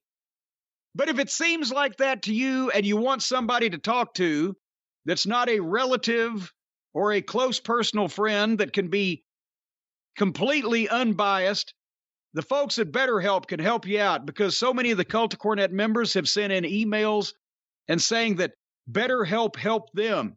It's a customized online therapy that offers video, phone, even live chat sessions. You don't have to be on camera if you don't want to. You don't have to speak if you don't want to. You can chat like the kids do. They want to make it available to you to communicate in whatever fashion that you're more comfortable with, and it's more affordable than in-person therapy, as well as no waiting rooms and people staring down their nose at you. So, if you want help with your stress or just an outlet for somebody to talk to, go to BetterHelp. That's HELP, betterhelp.com/JCE right now, because our listeners get 10% off their first month's services at betterhelp.com. Once again, betterhelp.com/JCE. Brian, I've been grinding my teeth since I was a child, and I never knew that it was stress. I never knew that's at the root of it. I always just thought that I went to bed hungry and I was dreaming that I was eating. What? I thought I must have been hungry when I went to sleep because I'm eating in my sleep. I'm chewing. There's just no food there, except every once in a while, I dreamed that I went on a cookout and was eating marshmallows. I'd wake up, my pillow would be gone. Better help, ladies and gentlemen. You know, I might want to take advantage of that offer myself one of these days. All right, before we leave the world of the WWE, a few comments on the Ric Flair evil, WWE evil. They're doing profiles of all the dastardly heels, right? And last week was Randy Orton, and I went back and I caught some of that, but I didn't have time to go through the whole thing. But I liked this one better than I like most of these profiles and documentaries because the younger guys, they spend the entire show pretty much, all the talking heads, anybody that knows them or comments on them, and even the subject of the particular program, they will spend the majority of the time telling you how they weren't really how they made you hate them on purpose, how that it was all a carefully contrived act to make you hate them, and they weren't really like that. And with this show, everybody from Flair on down said, no, this was fucking Flair. This was Flair. It's the way he lived the whole fucking life. He was better than everybody else, and he let them know it. And he had more money and more women and blah, blah, blah. He did the whole thing. Whereas as a result of that, he doesn't have more money now or more women, but he went through it all. But at least this guy was real. That's the problem with a documentary or a profile on any of the modern talent is the first thing you find out is they're completely not really who you thought they were. So but otherwise, I told you would love the footage on this and you would hate the talking heads. How accurate was I? The talking heads were ridiculously inadequate for any sort of historical wrestling piece. They get the biggest bubbleheads who are only there because they blow WWE and they know that they're safe and they'll say stupid shit that usually isn't historically accurate. That Shoemaker guy was back. Well, I don't, but not even historically accurate. It's like asking me to comment on the space program. What the fuck do I know about it? If you were an expert in it, you could talk to it. But these people, they're an expert in being wrestling fans and wanting to be involved with WWE. They're not experts in actual wrestling history. And it was just a bunch of idiots giving their opinions on Ric Flair. So I don't think that helped. I jotted some of them down. Because you said I don't even know where WWE found these people because I don't know who some of them are. I know Dr. Phil, ladies and gentlemen, was legitimately on this program talking about Ric Flair. As you mentioned, who is David Shoemaker? Is he even a fan, or what does he do in pertaining to the world, the periphery of wrestling, that you would ask him to comment on? So I've never heard the name before the last documentary where we said, who the fuck is this guy? Yeah, the Andre the Giant documentary where he talked with confidence about how Andre would tour the country as a heel and the top good guy would wrestle the heel giant all throughout the country. This guy doesn't know anything and he's an idiot. He's part of Bill Simmons' team and he's had a wrestling podcast apparently over there for a while. And I think if you're a casual fan who doesn't know much, maybe you hear something like that and you think you know something, but anyone who actually knows something looks at a guy like that and goes, this guy's a fucking idiot of the highest magnitude. And he exposes himself as that every time. And he keeps doing it. And I'll say one last thing. And I've liked 30 for 30s and I've liked some other stuff. But one of the biggest indictments of Bill Simmons is the fact that this guy who knows nothing about wrestling is the purported wrestling expert for Bill Simmons. And they use him in documentaries, ones that are part of that group, like the Andre the Giant one. And then ones like this, the guy knows nothing. And that's what's ridiculous. And I think there's too many people out there who call themselves wrestling experts or wrestling journalists or different things. And there are real wrestling journalists. I'm not saying it's everyone, but there are certain people. It's just a class of idiot you don't find in other places. Ron Funches. he's a comedian, right? I think so. So I've seen on Twitter or something, Ron Funches connected to being a comedian. We mentioned Dr. Phil, Peter Rosenberg, and Sam Roberts are DJs on the radio, right? So we know this much. They're New York radio guys who are big wrestling fans, and that's what WWE looks for. Friendly radio people who will be so happy to be involved with us that they'll just blow us all the time, endlessly. And that's what they got. But basically, Charlotte was on there, and Shawn Michaels, couple of comments, and Bruce Pritchard. At least they've ever actually been in the wrestling profession. But I love the footage. They went into Flair's childhood. John Cena narrates this. They went into his childhood, and he got in trouble and went to military school. And the AWA footage with Gagne training Chris Taylor and those guys in the barn and et cetera. You wouldn't know who anybody was from watching this program unless you already knew who they were. Otherwise, then Vern Gagne is training wrestlers. But and then Sam Roberts and Vern Gagne had one of the best wrestling schools of its time, or whatever he said. It's like, what? He was one of the greatest wrestling trainers of his time. Yeah, there weren't wrestling trainers. Gagne would do camps every year or two, right? If he found some good prospects. When he signed Patera and Chris Taylor out of the 72 Olympics, he put a camp together that included Khosrow, the Iron Sheik, Flair, and Billy Robinson was one of the main trainers. And Bob Ruggers. And Bob Ruggers was in that also. And then, did he do another one a few years later when he found somebody else? It wasn't like an ongoing training program. Steamboat. There you go. So anyway, by the way, Ben Brown, if you're listening, you should have made the deal I offered you about 7 or 8 years ago, and you wouldn't have to use 4th generation dupes of the Mid-Atlantic films. You could have the stuff transferred from the original source. I should put those back on sale now that they're advertising them. But watching this footage, it just reminds me there's no heel anywhere in the business this good anymore at being a heel. I'm not even talking about in the ring or wrestling in the ring. I'm talking about a heel performer and personality that just has the package, looks that good, knows what to do. They covered the rivalry with Dusty, which was the average man against the antithesis of the average man. Sandy Scott in the pull apart. Did you see that one? I did.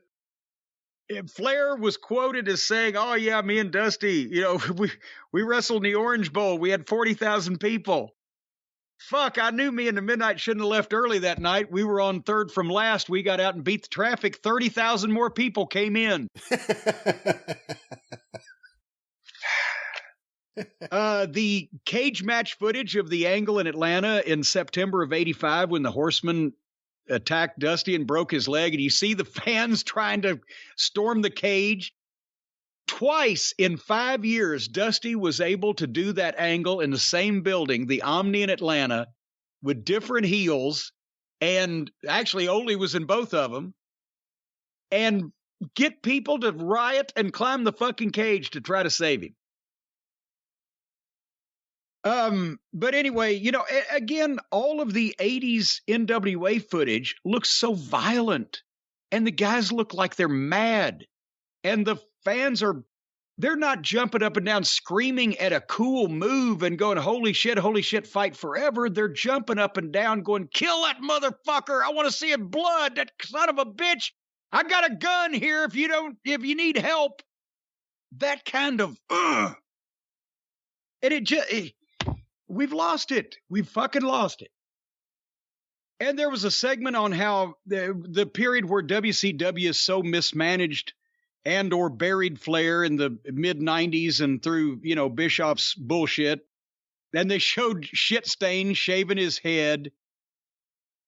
Again, Rick has said, and he said it again here, that he had lost his confidence at that point in time, that, he was in a bad place and he was just going along with whatever. But somebody in that, I was about to say, and now I'll correct myself. I was about to say somebody in that company should have stopped that, shaving Ric Flair's head on television with the goddamn supposed head of creative involved.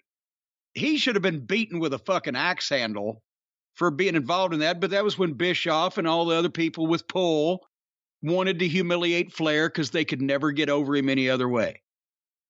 But finally, the formation of Evolution with Batista and Triple H and Orton, it gave him his confidence back, got him to, enjoying the business again. And then the last segment was basically his retirement, but notoriety today. Every sports figure, sports team, what is it? Give me 2 Ric Flairs and a whoo, or 2 claps and a Ric Flair, or whatever the fuck it is. And he's got a drip now too.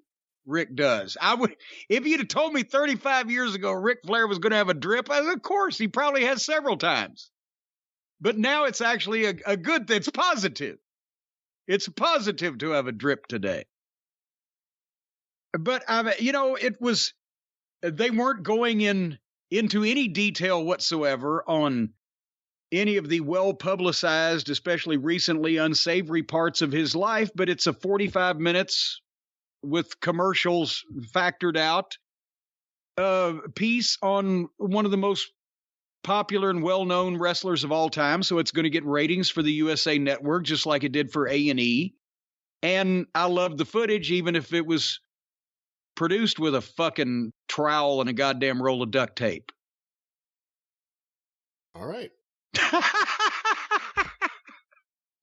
Did you love it? No, I hated it. I thought it was horrible. Yeah, no, I could tell. It was a badly made documentary. I mean, beyond anything, even if you like the clips, tell me that's a coherent story they told in that documentary over whatever. It felt like it was 3 hours. I know it was only 44 minutes or whatever.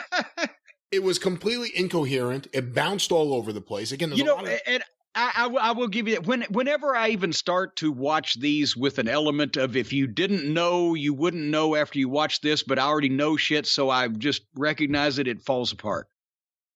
So that, you have a lot of people there who are just there because they please WWE and they don't know anything. That. And the other thing is, and I don't want to go too deep into this because I'm sure you don't want to right now, but when you have this documentary, I don't think Cena's good as a narrator. I will say that too. But when you have a documentary, he's an executive producer too, though. Did you see that? Yeah, it's his show. I mean, that's why he's narrating it. But with Ric Flair in this documentary, they presented it like, now all these years later, look, the hip hop guys love him and the sports teams love him and all the fans just accept him and love him. I don't know if there's ever been a time more than now where there are more people who grew up loving Ric Flair who don't want to see him anymore. Who are disappointed, yeah. Without exaggeration, almost every wrestling message board, so many emails that come in, various things you see on Twitter, is people who loved Ric Flair. And it may not even be about the helicopter thing. It's not just that. It's a culmination of a lot of different things over the last 20 years or so. But I think that was the other big thing when you're presenting it like, and now here we are all these years later, everything's just wonderful. Hey, you should have said, yeah, everything's wonderful. He's unemployable. AEW wouldn't touch him. WWE wouldn't touch him. And they don't address anything else. I don't know. And again, it was an incoherent, babbling documentary where they just threw clip after clip and for no reason, with no sense. Badly done. Really, really badly done. Pathetic even. The wrestling footage was somewhat edited in a mixmaster in terms of you got something now and then something 10 years before it happened next and then back and forth and etc. But let me ask you this then. Is it kind of the same thing? Because, I mean, a lot of people are going to be upset over the dark side of the ring thing at Flair, but even still, you mentioned before that aired, more people have started on the message boards. They used to love Flair, but now it's, is it just a situation where it's kind of like Cody and AEW? At first it was fine, but then it got a little much and he wouldn't tone it down. And not related to Rick's in-ring work, but more his personal life. Do you think that it started being a thing where maybe 10 years ago, Rick, shouldn't you ought to, in the people's mind, shouldn't you ought to slow it down? And then he was near death and in the hospital because of as he's admitted, alcohol abuse and et cetera, et cetera. Shouldn't he at some point start acting and appearing like a 72-year-old man instead of a 72-year-old nature boy?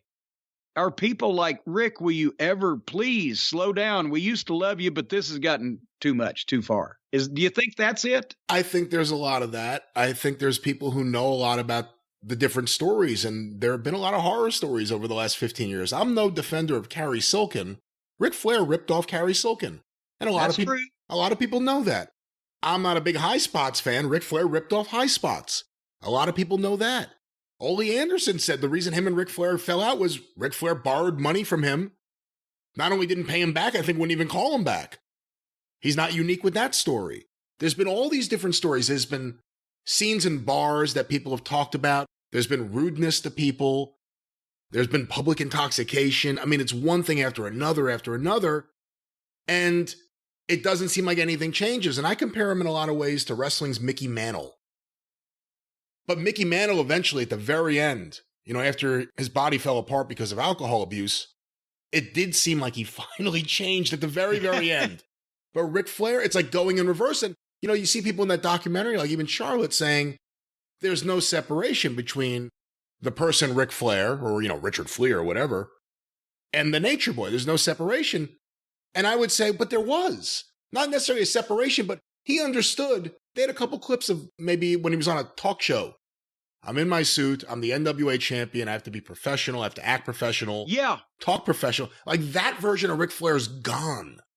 Like that version's gone. The one, yes, sir. Yes, sir. Well, it's a pleasure to be here in this town. Like none of that. He was a heel when he was doing that stuff, but he knew how to be professional. When he first won the title.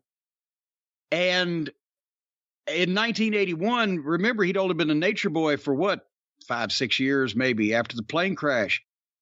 And all of a sudden, he is bestowed on the most prestigious prize in our sport for real, legitimately, the NWA World Heavyweight Championship. And I think he'd always heard, wear the suits, which the guys to Carolinas, him and Valentine, all those guys, they were wearing the suits beforehand, but wear the suits, dress up, the Halliburton. You're first class. You're representing the entire business. He invented wearing suits. If you watch that documentary, no wrestler ever wore suits to the buildings before Ric Flair. Yeah, except for Lou Thez and Whipper Billy Watson and Buddy Rogers. Yeah, everyone. Buddy Rogers. But anyway, but at that point, when he would still be Flair in gimmick on wrestling programs, but when he was doing outside media, like I said, a news show or whatever, even George Michael's Sports Machine, the first time from that early 80s period where he was still, he wanted to make sure that he didn't do anything to taint the perception of the NWA world title. But then by the mid 80s, and when he's pretty much come to own it and it's come to be synonymous with him, then he starts being able to go over the top because he can get away with it. But then he never found that way to gear back a little bit and just became the over-the-top Nature Boy. If you watch Letterman from the early 80s, and I'm a big Letterman fan, Paul Schaefer, he was always the hip keyboard player. He had a great band. He could play cool stuff. It wasn't the kind of stuff you heard on Johnny Carson. Yeah. If you watch Letterman, 2010 or whatever, Paul Schaefer became a caricature of himself.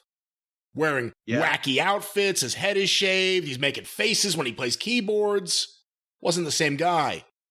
Ric Flair, he was never going to grow old gracefully, I guess, like a Buddy Rogers or whatever we have in our mind. But it seems like he's become a parody of Nature Boy Ric Flair sometimes, more than just an older version of Ric Flair. I just wish he'd slow down and take care of his health and etc. because, he's already had a close call there. And, I'd be home underneath the dogwood tree with my feet up reading a book and watching the squirrels. But see, that's the kind of shit that makes me happy. And I don't know that Rick would have ever wanted to watch squirrels unless he could bet on who was going to climb the tree the fastest or whatever. Unless the squirrels had kamikazes. Yeah, or possibly unless he could get a nut on the way down. So then he might. But anyway, nevertheless. Hey, I hated it. I thought it was a horrible documentary. But I want to say, you brought up the Randy Orton one. I thought that was fantastic. I watched that whole thing last week, and I know you didn't. You only saw parts of it. Again, different style, because it's really Randy telling his story with other people filling in things. I thought that was incredibly well done. I thought that was great. I liked it as a program, and I liked it because it was well done, and they had more wrestling talking heads that were expert, and Randy does a good job. But it's just where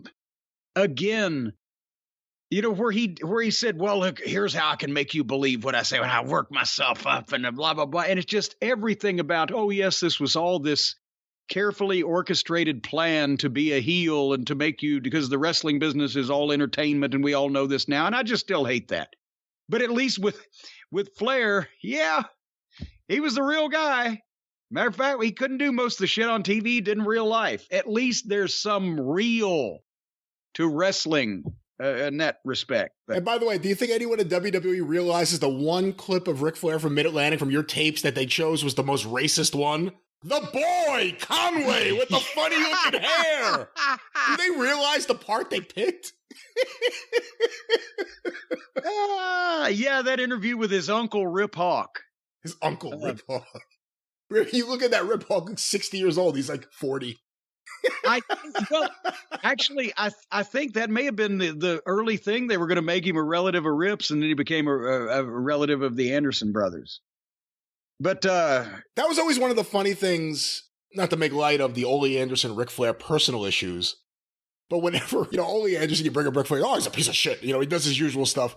But then one of his complaints would be, we made him an Anderson. We made him an Anderson. Like, that carries some weight. We made him an Anderson. Hey, at the time, that's what got Flair over. He's a member of the Anderson family. Well, that's all we need to know. Because they were over and nobody knew who Ric Flair was. It's all context, baby. All context. But I can see where Ole might be incensed. We made him an Anderson. He's going to have to turn in his membership card in the Norwegian Anderson Society. That's right.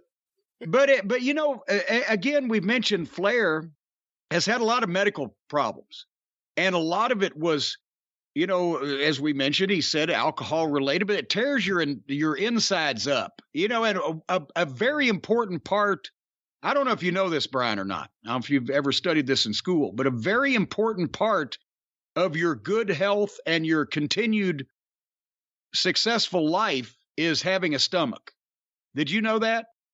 I believe that's a requirement. Yes. Yes. As a matter of fact, if most people, if they have to have their stomach and intestines and all their internal organs taken out, they don't fare too well after that. It's a slow but steady downhill slide after that.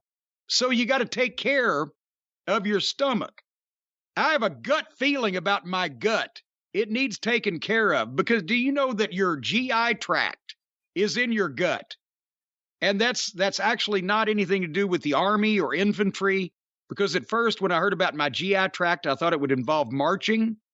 Apparently it doesn't. No, it doesn't, because I don't know why that one got me. But it did, and I'll remind you later.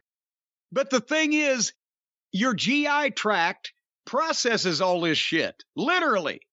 And so you got to keep it working and operating, and the probiotics and the prebiotics, along with the symbiotics, are what you need for good gut health, for ensuring thorough digestion, ensuring delivery to the colon. And as we talked about, colon delivery is sweeping the nation. People, especially when the pandemic started, instantly people started becoming colon deliverers. And now they're delivering to colons across the country. But you got to make sure, if you take a probiotic and a prebiotic, that it goes all the way to the colon. And that's what the folks at Seed can do for you. SEED, Seed. How else would you spell it? Because you may not know this, but not all probiotics are created equal. The Daily Synbiotic from Seed is a broad-spectrum 2-in-1 probiotic and prebiotic with a proprietary formulation of 24 distinct probiotic strains in scientifically studied dosages. They have sat down and studied these probiotics and how big of a strain they can be on you, and they've determined that these are not too big of a strain because you don't want to strain yourself. My mother always used to say, don't strain your milk, Jimmy. If I tried to lift something, you'll strain your milk. Well, Seed won't let you strain your milk. It supports benefits in and beyond the gut. It will support ease of bloating, healthy regularity, and ease of evacuation. See, it's all part of getting all that bad shit out and moving the good shit in. So if you're bloated, that means you're full of shit. And if you don't have healthy regularity, that means you're not regularly expunging the shit that you're full of. In some cases, I know people that are so full of shit, they can get rid of it every day out of their mouth, and they're still full of it. And also the ease of evacuation. Folks, when you get on Seed, this broad spectrum 2-in-1 probiotic and prebiotic, you will be evacuating all over the place. You will evacuate morning, evening, and night. Under control whenever you're ready to go and evacuate. Yes, well, I would make appointments ahead of time if I were you, because you're going to need them. But it will be easy for you to evacuate. As a matter of fact, the whole place will be empty. I mean, there'll be tumbleweeds down there just rolling across. It'll be, and the wind whistling, because there'll be nothing there to stop it. It's going to be evacuated. Ugh. And it also supports your gut barrier. That's a barrier between your gut and the outside world that wants to get in and do horrible things to it. It'll support your skin health. You have this Seed probiotic and prebiotic. A lot of people have had a problem in modern times with their skin falling off. And that won't happen with this. It'll stay right on you where it belongs. It promotes your heart health and micronutrient synthesis. And let me say this again, folks, micronutrient synthesis. I can't stress this enough. Micronutrient synthesis. It's all part of Seed. Start a healthy new habit today. Visit seed.com/drive. Use the code DRIVE to redeem 20% off your first month of Seed's Daily Synbiotic. You will look better, you'll feel better, you'll eat better, and you'll shit better, especially if you're already full of it, with Seed's Daily Synbiotic. That's seed.com/drive. 20% off. 20% off your next dump, courtesy of Seed and us here at the program. All right, well, before we hop over to the other side of the promotional war and check out AEW, Brian, what's going on in the world of the Arcadian Vanguard Network this fine week? Another action-packed week on the Arcadian Vanguard Podcast Network this fine week.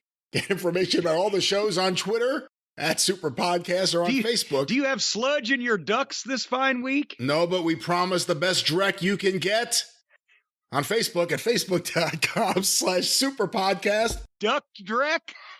A few notes before we get the duck out of here. See, I'll hit you with that again.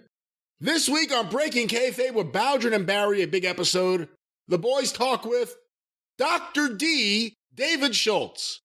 Hear that today. Once again, BowdrinPod.com, or look for Breaking Kayfabe with Bowdrin and Barry wherever you find your favorite podcasts. Also want to make mention, Shut Up and Wrestle with Brian Solomon, another big episode this week. Brian's guest, Rob Van Dam. Hear RVD with Brian Solomon today at SUAWpod.com, or look for Shut Up and Wrestle with Brian Solomon wherever you find your favorite podcasts. And of course, the 605 Super Podcast. Oh, God. The Mothership! You know, my house guests right now are wondering what the hell just happened. But at least I wasn't on the intercom like I was earlier. Opening week Star Wars is recorded. It is edited. We're just about to put it up, so stay tuned. The next day or so, it's going to be up 4 hours or so, give or take, with me and several of the stars of the Super Podcast talking baseball and then eventually even talking wrestling. 605pod.com, available wherever you find your favorite podcasts. More episodes in production. The Mothership! Oh, goddamn you, hold on. I feel like Stone Cold now. Yeah. When the glass breaks, it's your ass.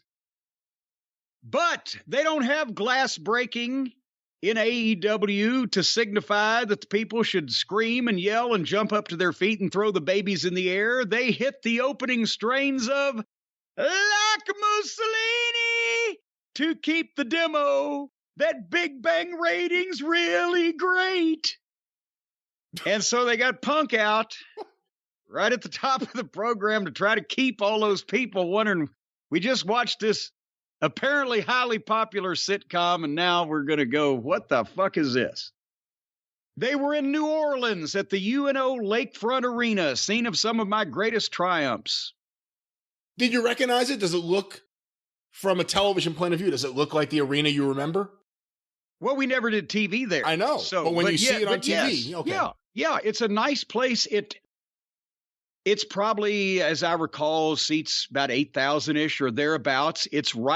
They call it the Lakefront Arena because it's on the UNO Lakefront Arena. It's right beside a big lake, and it's on the campus of the University of New Orleans. So a really creative name for it. But it's beautiful.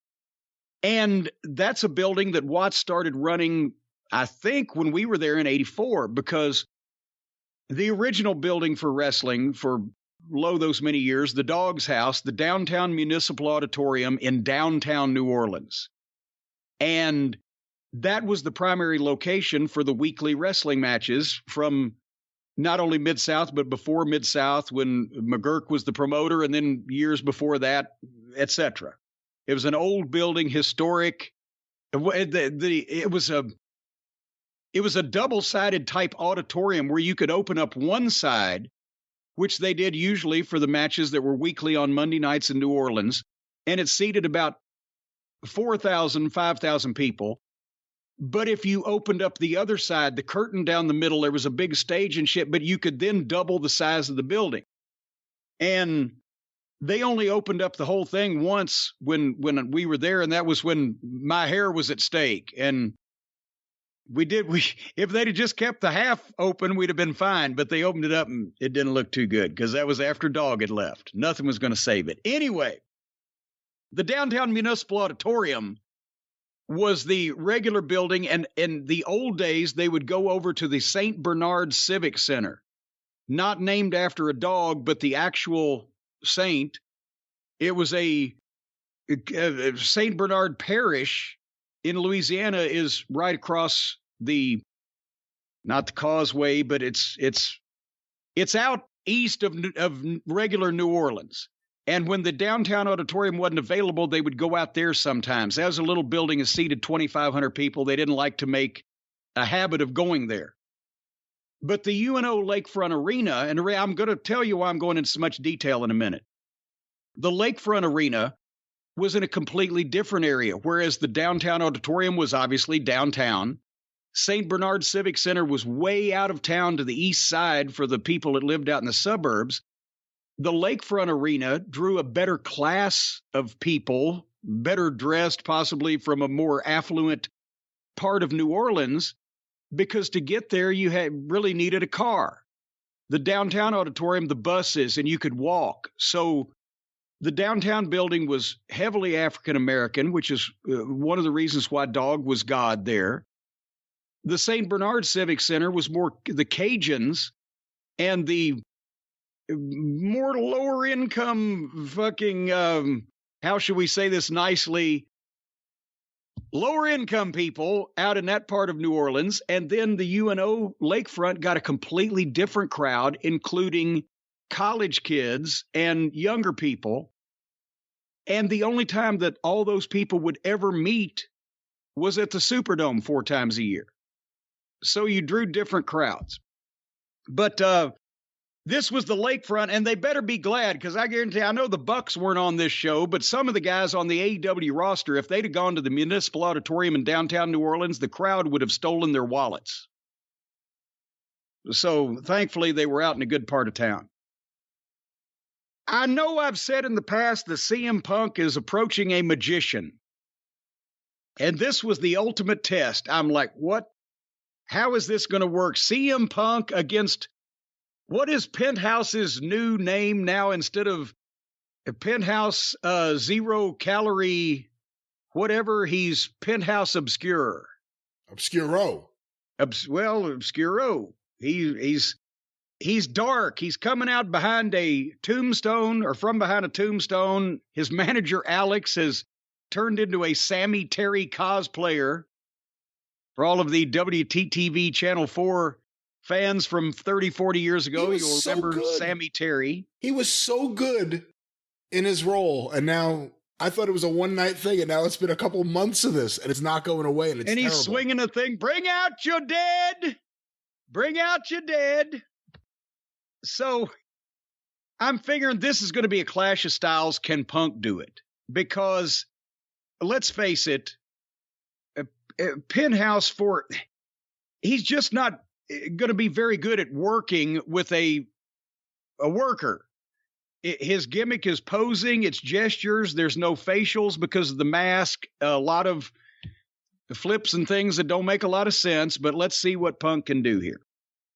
And the crowd was so hot at the beginning that they could milk the dueling chants. And for some reason, Penthouse had his supporters there, but they did the shove, pie face, and then they got into the trading the chops, and at least it wasn't, we're going to see that later on, at least it wasn't Samoa Joe and Suzuki. They were chopping each other like they were trying to hit each other and knock each other down against the other's will. You know what I'm saying? And did you see Punk's body language when he's getting chopped? He's flying back all the way around with it. He's selling it. He's reacting to it. Instead of they just standing there trading on purpose. So they had a match.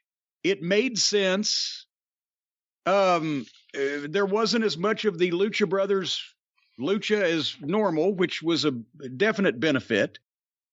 There was one thing, and actually, I don't even need to, I'm not trying to pull experience or veteranism on CM Punk, but he should have known, and it worked out. It didn't work, and maybe he won't do this anymore. But they went to a break. When they came back from the break, the one thing I didn't like about the match, and at least he saved it and it became a teaching moment, they're both fighting on the turnbuckles, and then both of them stand up together on the top rope. And I've said this a million times. I don't care who you are, how good you are, how you do it. It doesn't matter. There is no way to suspend disbelief, and it looks ridiculous in the context of a contest when both guys stand up with both feet on the top rope, and you can't tell me that they're not cooperating. And you can't tell me that the second guy to go up to the top is not just stepping up on purpose and being pulled somehow. It doesn't work. But they tried to do it so that Punk could give a Hurricane Rana off the top rope to Penthouse, but he slipped and they both fell. And like I said, I'm not trying to pull veteranness on CM Punk. Everybody makes mistakes. And I'm not talking about the bump. I'm talking about the idea of doing it to begin with. It wasn't going to look good to begin with because it was going to look obvious cooperation. And then it fucked up, and it could have been bad. But hopefully he'll not do that anymore. Do you know how he saved this from being worse? Do you know how CM Punk, how he responded to this to save it from getting the "you fucked up" chant, which I think came out later on in the night? I do, and let me just apologize for Swami going nuts at the UPS man in the background. I think I do. And to me, it was so good, it made me think that maybe it wasn't a flub, but CM Punk's selling of his leg. Exactly. But it wasn't, he wasn't trying to sell to make you think it wasn't a flub. He knew it looked like a flub. It looked exactly like what it was. They both fell off the top rope. But if two green guys had done that, and then they jumped right back up and started trying to do something else, that would have given the perfect opportunity for the fans to start chanting, "You fucked up, you fucked up." Because that's what they do, right? To almost anybody. Mother Teresa, "You fucked up." But as soon as Punk landed, he started selling his leg, not his back like he took a bump, or his head like he took, but he started selling his knee. And then the people knew, well, that was a fuck up, and now he's holding his knee, and he's keeping selling it. And he's selling it for a while. Now they're worried that their beloved CM Punk has fucked himself up, so they're not going to fucking put the boots to him by going, "You fucked up," while you're down there needing knee surgery. They started worrying about him instead of taking the opportunity to be wise asses. And then he kept selling the leg, even when Penthouse comes back to him. Then, boom, boom, boom, he fights back. And by the time that he realizes, okay, we've got him out of that point where they're not going to do that, then he sets Penthouse up on the top rope and hits the quick Hurricane Rana just so he can do it, and then gives him a knee in the corner, goes for his finish, but the leg buckles. So now they're back into the match, and now the people are back into the match. If they had done anything else besides him selling like he had accidentally fucked himself up and they were worried, that would have left the opportunity open for the people to get on him and kill the thing even worse. On the spur of the moment, and then you see, because now Penthouse is confused. What are we doing? So there's a brief moment where there's a short conference where Punk gets him back on the page. And they're back into the match, and then boom, boom, boom. And then basically Punk comes back a little bit, calls for the go to sleep. Penthouse blocks it. Enziguri roll-ups back and forth. Punk comes out, hits his finish one time. Go to sleep. 1, 2, 3. It wasn't Punk's best match. I think he did all he could with the style limitations of his opponent, but it was a brilliant save on that flub, because that's the first major fuck-up he's really done on television. It was some that, if they hadn't tried to do that, the match would have been just as good and nobody would have missed it. So for people who say I never criticized Punk, there you go. What'd you think? I really liked it. I didn't think it was a flub. I thought it was part of the story of the match for two reasons. One, Punk tells really good stories in his match, and that really became the story of the match, was the leg. And two, he worships Bret Hart like all of us smart people do. And Bret was the master of creating an injury during the match and selling it throughout the match. I really liked it. I didn't think the flub, if it was a flub, I didn't think it took away from the match, because they went back to it. And if it created the knee injury story, I thought that was the best thing about the match, was Punk selling of the knee. Even when the referee was checking on him on the ground, I wasn't sure what was going. I wasn't sure if he was hurt or not. Well, so I liked it. Then I won't even spoil for you how you could go back and determine for yourself that knee was not injured. But that, again, that's how good a worker Punk is and how he thinks on the fly, because we had differing opinions on whether that was a flub or not. CM Punk has been in AEW now for a while, and he still gets these monster pops. Did you hear that crowd when he came out? Yes. And I mean, this crowd, they were hot. They haven't had wrestling down there in a while in New Orleans. Well, we saw what could cool them down, but they were certainly hot for CM Punk. Well, yes. Yeah. You know, they were hot at the start. As a matter of fact, think about the range. In 2 hours, they took this from one of the hottest wrestling crowds that you'll see on television, dueling chants before the opening match had locked up. And by the end, the same crowd is doing the boo, not boo, we hate you, a heel, boo, we don't like what we're seeing and we want you to stop it. In 2 hours. Interesting. I guess we're going to have to put up with the Jericho Appreciation Society a while longer. They landed in New Orleans on a plane and come out and say that's how sports entertainers travel. So now,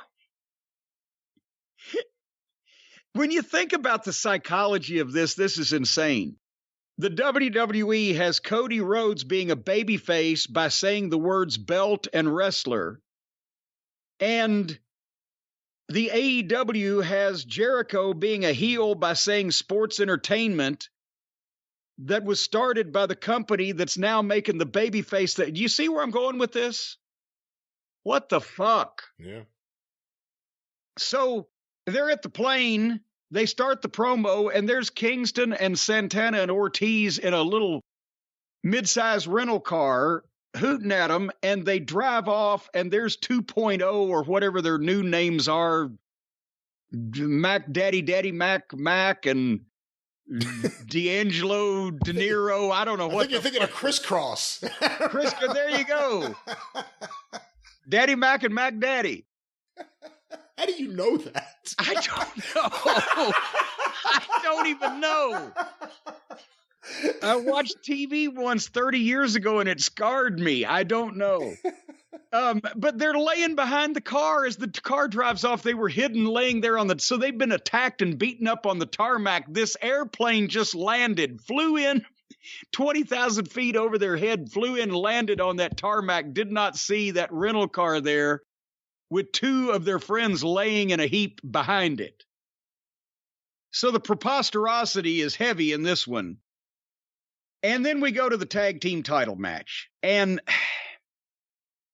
Bobby Fish and Kyle O'Reilly against Jungle Boy and Dino Douche. Jungle Boy and Dino, of course, are the World Tag Team Champions of AEW. Has there ever been a time in any major wrestling promotion where the World Tag Team Championship was on the at least fifth best team in the company? I don't want to say there hasn't been, because there have been some really awful teams in WWE that had the World Tag titles while there were other talented teams in the roster, so maybe, but not often. FTR, Fish and O'Reilly themselves, Santana and Ortiz, Danielson and Moxley, for fuck's sake, at least they're stars. Darby Allin and Sting. The Gun Club is a better tag team. The Acclaimed. Jungle Boys can be fine. The Lizard is rotten and irredeemable, as we've noticed. But I will break a few things down here in this match, because this was what started the downhill slide to me, and then MJF brought it back, and then it was in free fall. But Fish and O'Reilly were having those great tag team matches in NXT. Fish and O'Reilly don't have a lot of pull here in this company, I'm sure, to be able to jerk a knot in anybody's tail and say, no, we're going to do things our way. It doesn't work for us, brother. But they're almost like Play-Doh. Like some of these other guys, they absorb the goodness or the badness of their opponents. They were having excellent tag team matches, and they're both excellent wrestlers, and we praised them in singles matches, and O'Reilly, and the different style he has, and the shoot kind of stuff that he incorporates. But they get in the ring with these fucking guys, or any of these indie-rific clowns, and I've about given up on Jungle Boy, because he had a lot of potential to me, but he's never going to get any better like this, and he does the same shit. But this match was a fucking mess to me. At worst, they got a little steam on Jungle Boy, or I'm sorry, on Dino at the start, so Jungle Boy could get a tag. And the Lizard gave him the worst hot tag ever. He's flat-footed, stumbling across the ring, and one of the heels tripped him. But since he's 7 feet tall, he just leaned over and tagged Jungle Boy, like slapping him in the face with a cow pie tag. Here, you take it.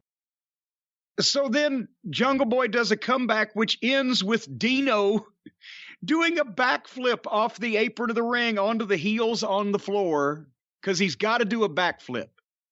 And then Jungle Boy runs and does a flip over the top rope at Fish, but Fish wasn't even looking at him, sees him out of the corner of his eye, goes to try to catch him, but Jungle Boy had already jumped nowhere near Fish and dropped beside of him, and they both fell down. That was the break spot. So let's say Jungle Boy knows the break spot is me diving on Bobby Fish. Does that mean that you're supposed to just run toward the motherfucker, jump over the top rope head first, and hope when he's not even looking at you? So then after the break, Jungle Boy tags Dino, and Dino makes a comeback and does same stuff as always, and then double choke slams both of the heels, and it looked impressive as hell. And instead of double choke slam with authority and cover one, he turns around and does a backflip on one of them, standing backflip to make the cover. Gets a 2 count. You know, I was going to say the Lizard ought to spend 2 years in solitary confinement with Mike Mondo and he might learn something, but poor Mondo, the price he would pay. The heels took back over, but then the baby faces did some shit. Jungle Boy and Dino did a big double team where Dino gets the sidewalk slam and Jungle Boy comes off the top with the elbow. That looked nice. Nice teamwork move. Only got a 2 count. But then after that, did you notice this, Brian? This is what was killing me. After that double team move, Dino rolls out onto the floor. They've just done an offensive move, right? He rolls out on the floor and disappears for no reason. Jungle Boy and Fish are in there doing a spot. And then O'Reilly comes in and gets on Jungle Boy and hits his suplex, and they do double teams to Jungle Boy.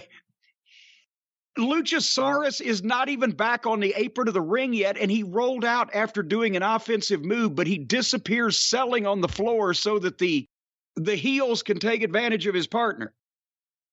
And then, as they get on him, then he comes back in, and they get in a 4-way clusterfuck and do some kind of superplex. Kyle has a front face lock on the Lizard, but Fish superplexes somebody over the top of them, and Dino made the save by slamming O'Reilly on top of the pile. I don't know what the fuck was going on. All 4 of them were in the ring together forever in front because it was the corpse referee, Rick Knox, the worst ever in history of wrestling. They did one move after another, and then Jungle Boy beat Bobby Fish. It started out blah and got rotten. And then, so now Fish and O'Reilly have yet to win one tag team match on this television to go along with, well, Cole's won a match now. Cole beat somebody. I can't remember who. I don't think they've won anything. They get beat by these fucking two. But then Kyle O'Reilly comes with a chair from behind and whacks the baby faces, and they jump out of the ring, but FTR's music plays. And they come down and start having a shoving match with O'Reilly and Fish. So apparently FTR get to fight the losers of that. What the fuck is going on here? Did you like any of this? Well, let me just answer your question. You said Adam Cole beat someone recently. I think he beat Jay Lethal on TV recently. Well, that's right. Yes. Because everyone beat Jay Lethal on TV leading up to whatever he did the club. Punish wrestling at the end of the show. But I wasn't crazy about this. I'm not a fan of the Jurassic Express. And Red Dragon, you know, I'm sorry. When they come out, I look at Kyle O'Reilly. I'm like, he should be separate from Bobby Fish, separate from, because they've done it for a while, separate from Adam Cole. He should be a guy they're grooming for a top spot. But I guess maybe that's not what he wants. These people actually think that Wheeler Yuta can be a potential world champion, but O'Reilly's just nothing to write home about. FTR got a big pop coming out. And there is thunder in the background, ladies and gentlemen. I'm not talking about a bad WCW show. FTR got a big pop.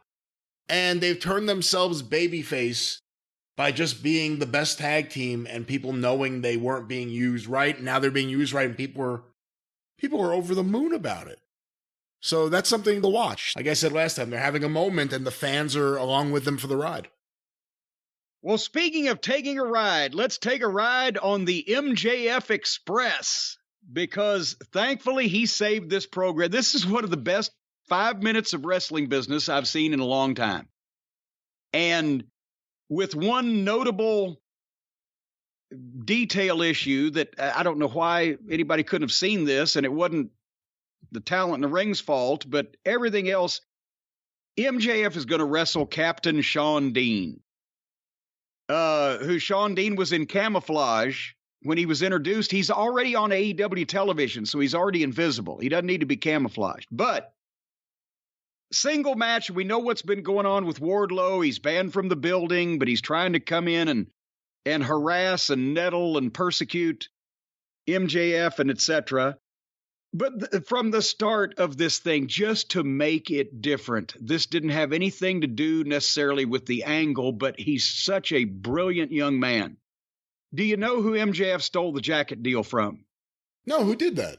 J.J. Dillon. And I've got to say, he did it better, but only because this was television and MJF had to hurry. And Tony Schiavone almost blew it, but not quite, because he almost jumped the gun when he said, look at this idiot, he can't get the jacket off. He almost blew it, but it was there where it could be taken either way. But the deal is, if you see it in its full-fledged entirety without having the TV limitations, it's a warm-up jacket with a zipper.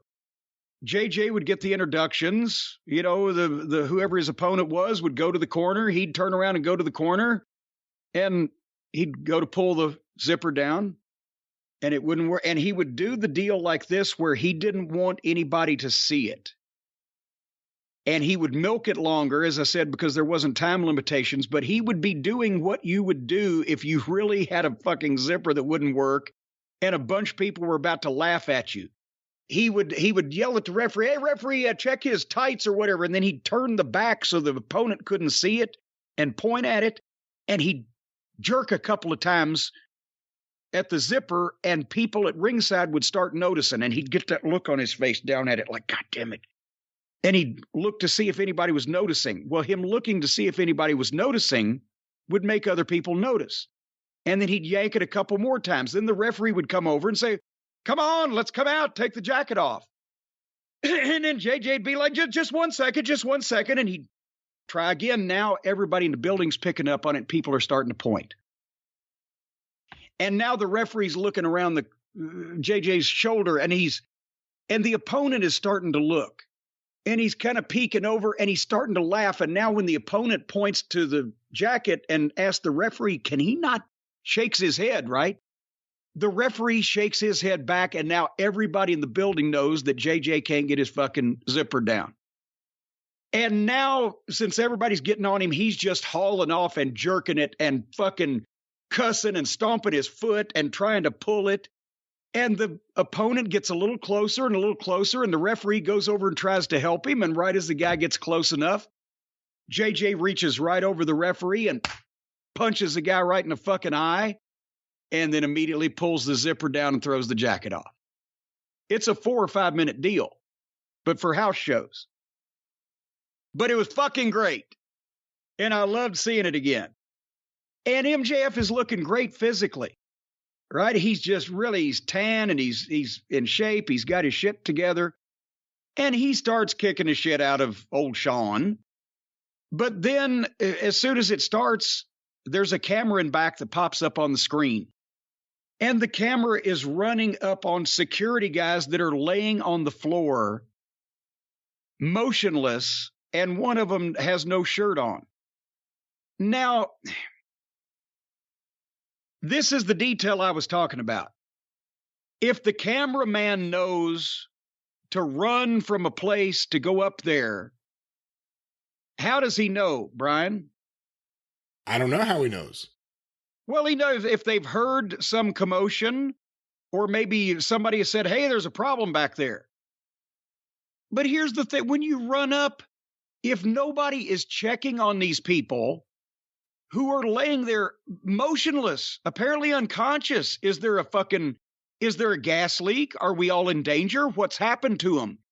Would the camera zoom up on them and just shoot them? Or if the cameraman was the only person that saw that these guys were down, would he be just shooting it, or would he be screaming, hey, get somebody? Or wouldn't there be a person or two, like not the security, they're the ones laying there, but a doctor, a random referee, a backstage popcorn salesman, somebody already checking on them to determine that they're not fucking dead? That's the off-putting visual. if there's somebody in charge of it, somebody already has found these people and is evaluating their condition, called 911, whatever, then the cameraman can shoot it. But if the cameraman's the first one to come up, he needs to put the camera down and check and see if they're breathing first. A little thing I know, but it's the picture you're painting. There's details in the Mona Lisa. But besides that, MJF freaks out, sees this, goes back to Dean, throws him out on the floor, runs him into the barricade, exults in the fans' boos there at the railing, and Wardlow in a security shirt and a COVID mask walks up behind him and takes the shit off. And MJF, holy shit, and fucking Wardlow goes after MJF and starts wiping out a dozen security guys that are just coming and running endlessly. It looked like the clown car at the goddamn Ringling Brothers, except it's security guys coming out in a steady stream nonstop. And he wipes a bunch of them out, but finally 15 of them stop him. Just sheer numbers, and he's immobilized in this mass of humanity.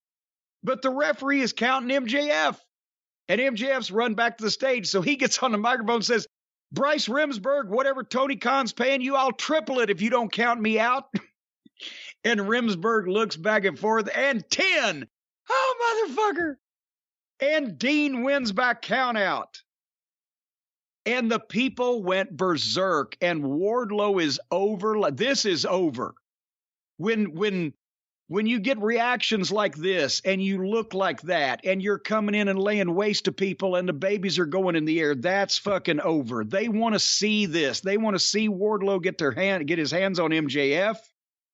They want to see this kind of shit where he throws people away because he's a giant fucking behemoth.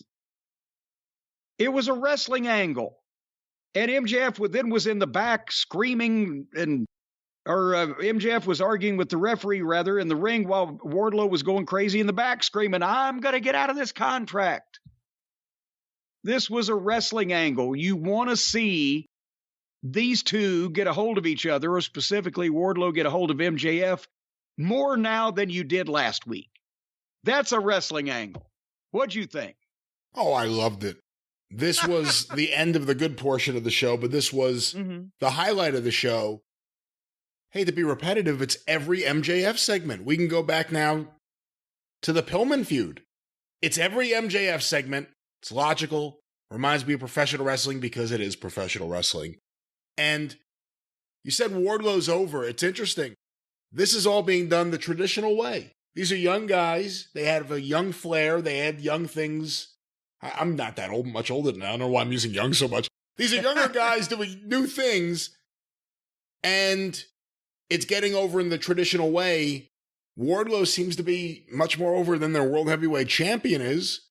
And he's getting a different kind of chant than the World Heavyweight Champion would get. I don't know. I think they've got something with Wardlow, and I think it's not just because he's a big guy and he looks, like a monster and he could do some stuff in the ring. It's also because of the way this has been built up. This has all been done, other than the early teases, which didn't make much sense. Way back at the start, you're talking about. Yeah, but the stuff the last several weeks, way too early. With Wardlow trying to get to MJF, I've really enjoyed this. It's enjoyable. I guess that's the thing. You can sit back and watch it like a fan. It's really enjoyable.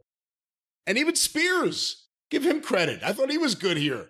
He didn't bother me at all, and I thought him working with MJF, it worked. It made the jacket thing work, and him being there, the facial expressions from him and MJF after Wardlow threatened them was great. Because they both know it's on. They know the guy. I really like this. This was great. Well, but as you mentioned, this was the beginning of the end. The trios match was next, or Tony Schiavone's even saying trios now.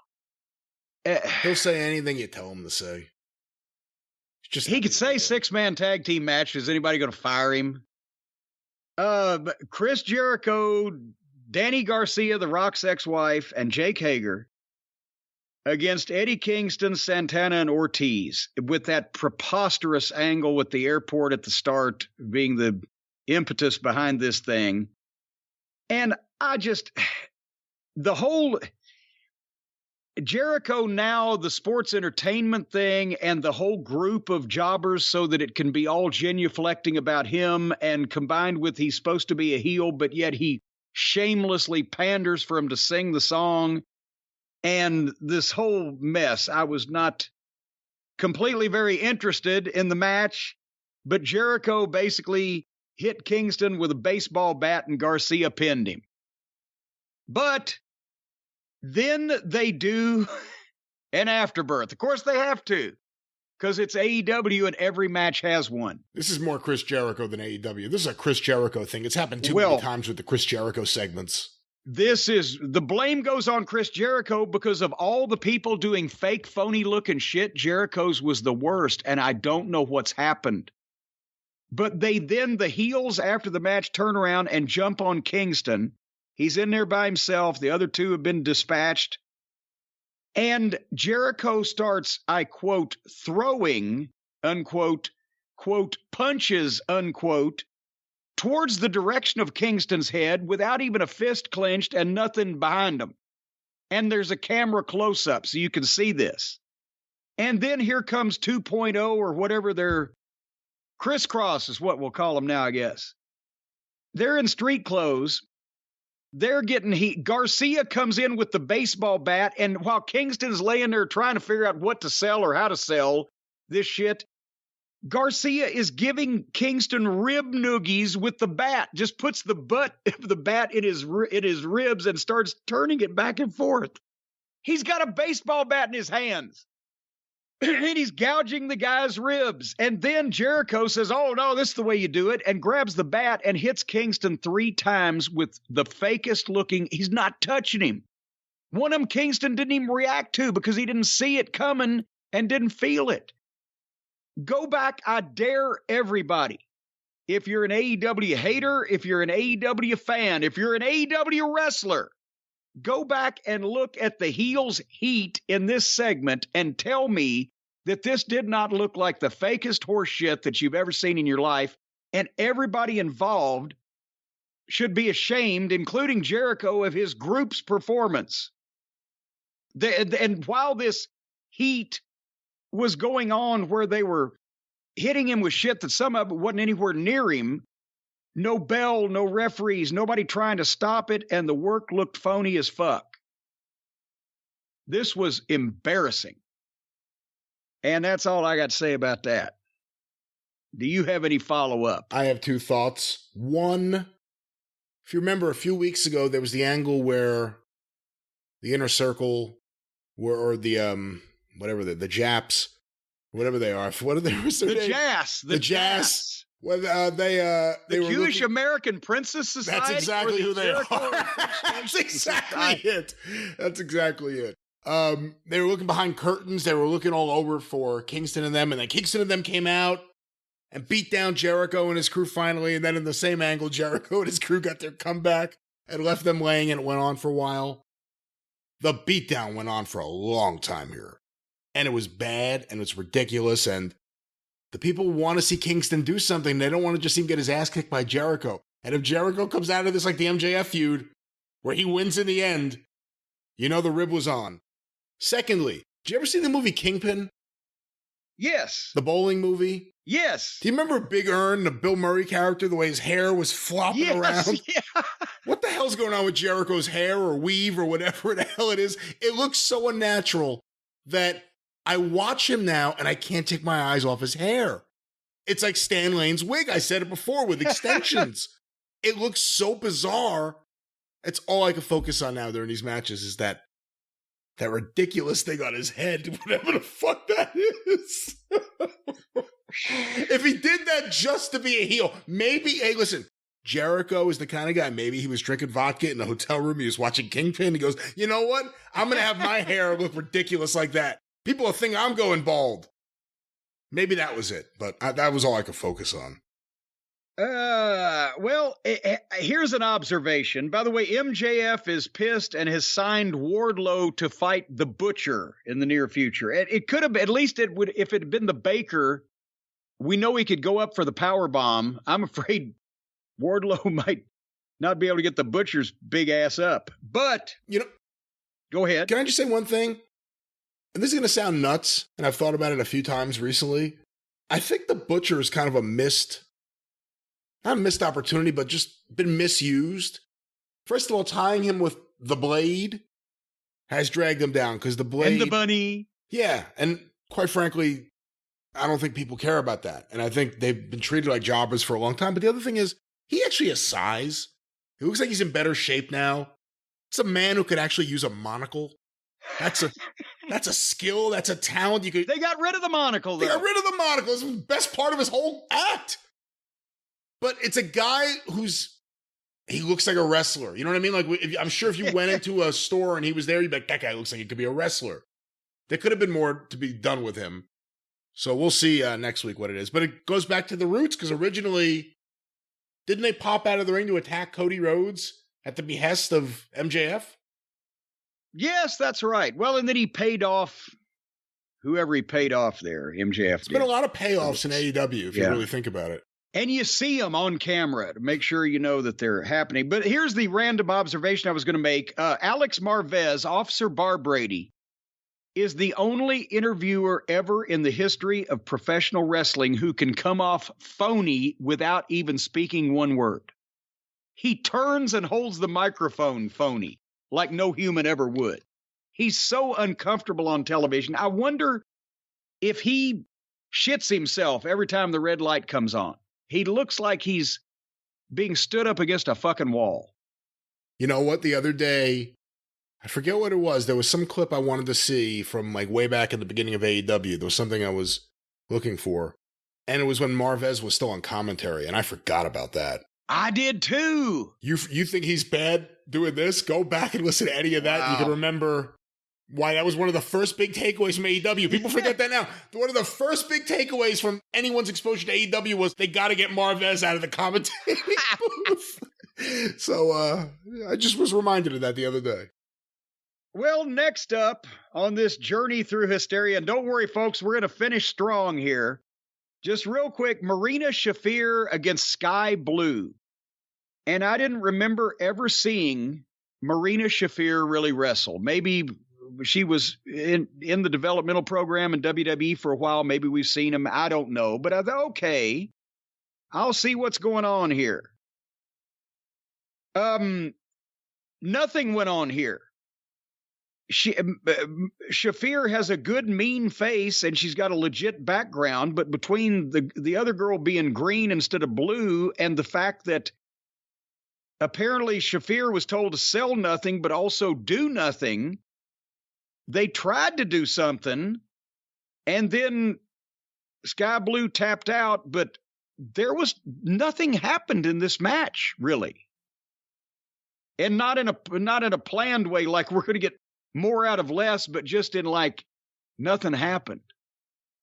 Well, it was the first match Marina Shafir's had on TV. They've showed a few promo videos of her. She's been talked about. Sky Blue is obviously young, so we'll see what kind of future she has, but the people seem to like her. Marina, I'm just saying, you would have thought she could have done like a body slam or anything. The other thing, there a lot. You would have thought if you're going to play up the idea that she's a mixed martial artist and she's going to win with an MMA type maneuver, you would think they would have her do that much more quickly than they did. It went a little wild. The other thing I think that was really the story was Jade watching at the monitor, while her baddie section now includes Red Velvet and Kiera Hogan. So now she's doing better than Brandy did with heels. I mean, just have to say it. But now the baddie section, which really hasn't been defined, includes some of the wrestlers, including one who, actually, now I think about Red Velvet, was Jade Cargill's big feud early on. So I can't explain. Wait, that's right. Wait a minute. So now if you can't beat them, join them. I guess so. Because now she's in the group. It's seat fillers. Maybe they're just high-priced seat fillers. Okay, here's some malpractice. We're going to talk about this for a second. Powerhouse Hobbs and Ricky Starks against Swerve Strickland and Keith Lee. Okay. We have had a variety of good things to say about Hobbs, about Starks, to a lesser extent, Keith Lee. I'm waiting for Swerve to grow on me. But Starks and Hobbs are looking great. Keith Lee is nearing Vader size. He's getting bigger and slower, and it seems like, did you hear Jim Ross knock him because he was so busy milking the crowd for his chant that the match was starting and he hadn't even taken his jacket off yet? And JR's like, well, if I was Swerve, I believe I'd be concerned that my partner hasn't even taken his ring jacket off yet. He wouldn't pay any attention. So anyway, Hobbs and Keith Lee faced off one time earlier, and Keith Lee just palmed Hobbs's head and shit-canned him through the ropes. Remember that? They'd done something to Starks. Hobbs comes in. Keith Lee turns around, and there's Hobbs and Keith Lee face to face. And Lee just palms his head, shit-cans him to the floor, then grabs Starks and awkwardly shit-cans him and throws him from the wrong side anyways, turning him around the wrong side, and then tags Swerve. And the heels had to stand there on the floor for 15 full seconds by a 1001, 1002 count, while in slow motion, Swerve got up on the top rope and then jumped off and pushed off and backflipped off Keith Lee's chest onto the waiting heels who stood there watching the whole goddamn thing. And you keep saying heels. It was Starks' hometown. He got a monster pop. They were baby faces. Yes. Oh, and that's another thing. Yes, the heels were the popular team with all the people, and the baby faces. So here you've got two brand new baby faces just came into company. So the thing to do is put them against a heel in the heel's hometown so that they will make sure to cheer for the heel. That's what they did that was the problem with the Patriot in Nova Scotia. You idiots. He's brand new. He doesn't have enough in the bank with the people yet for them to see an arena full of people booing him on national television. So anyway, after that spot, somebody please, if you talk to Will Hobbs, tell him don't ever let people shit in his fucking face like that. I don't care if it's Keith Lee or anybody else. Just reach out and palm his head and fling him from the ring like a fucking piece of shit. I got hot. Then they go to the break. Then coming back, all the heels heat was in the break. Starks and Hobbs, I mean. When they came back, there were horrible simultaneous cold tags to Lee and Starks where the partners were just laying in their respective corners, reaching up and tagging them. And then Keith Lee sold more for Ricky Starks than he did for Hobbs through the whole thing. It was a sloppy match that made little sense. They treated Hobbs like a flunky. That's what I wrote. And then Swerve tosses Starks into the ring after he's done some kind of move. Did you catch this one? So imagine this. Hobbs is on the apron in his corner. Keith Lee's on the apron in his corner. Swerve throws Ricky Starks in the ring. Swerve gets up on the apron in the heel corner with Hobbs, 2 feet from him on the other side of the buckle, and everybody froze. Hobbs is looking like, why are you right here next to me? And fucking Swerve is looking like, why are you here? This is where I have to be to do my move. And the announcers are saying, well, is Swerve trying to lull or con Starks into coming? They didn't know. And then finally, Hobbs goes to grab at him.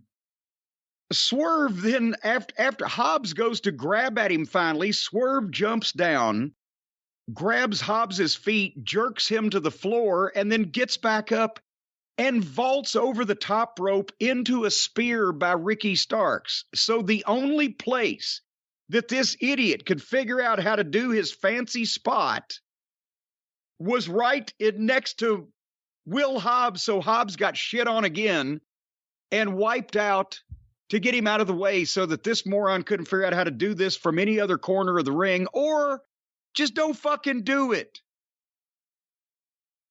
Apparently, Swerve is a complete idiot. So then Starks hit a big false finish and got a 2 count, and the people popped like crazy because it's his hometown.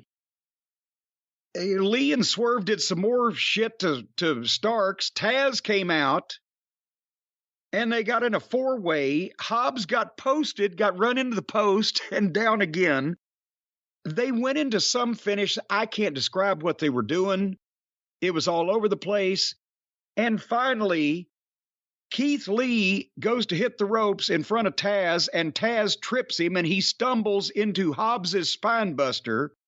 1, 2, 3. And I didn't have time to go back and watch the whole thing again, nor the inclination.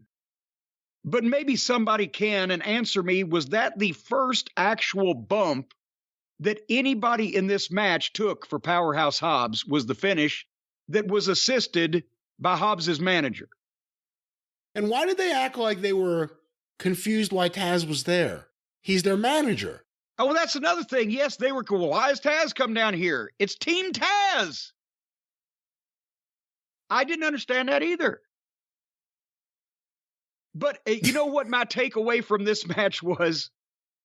You remember how Butch Reed, before he died, said that he saw a lot of himself, young self, in Powerhouse Hobbs, and he was a big fan of Powerhouse Hobbs? That's right, yeah.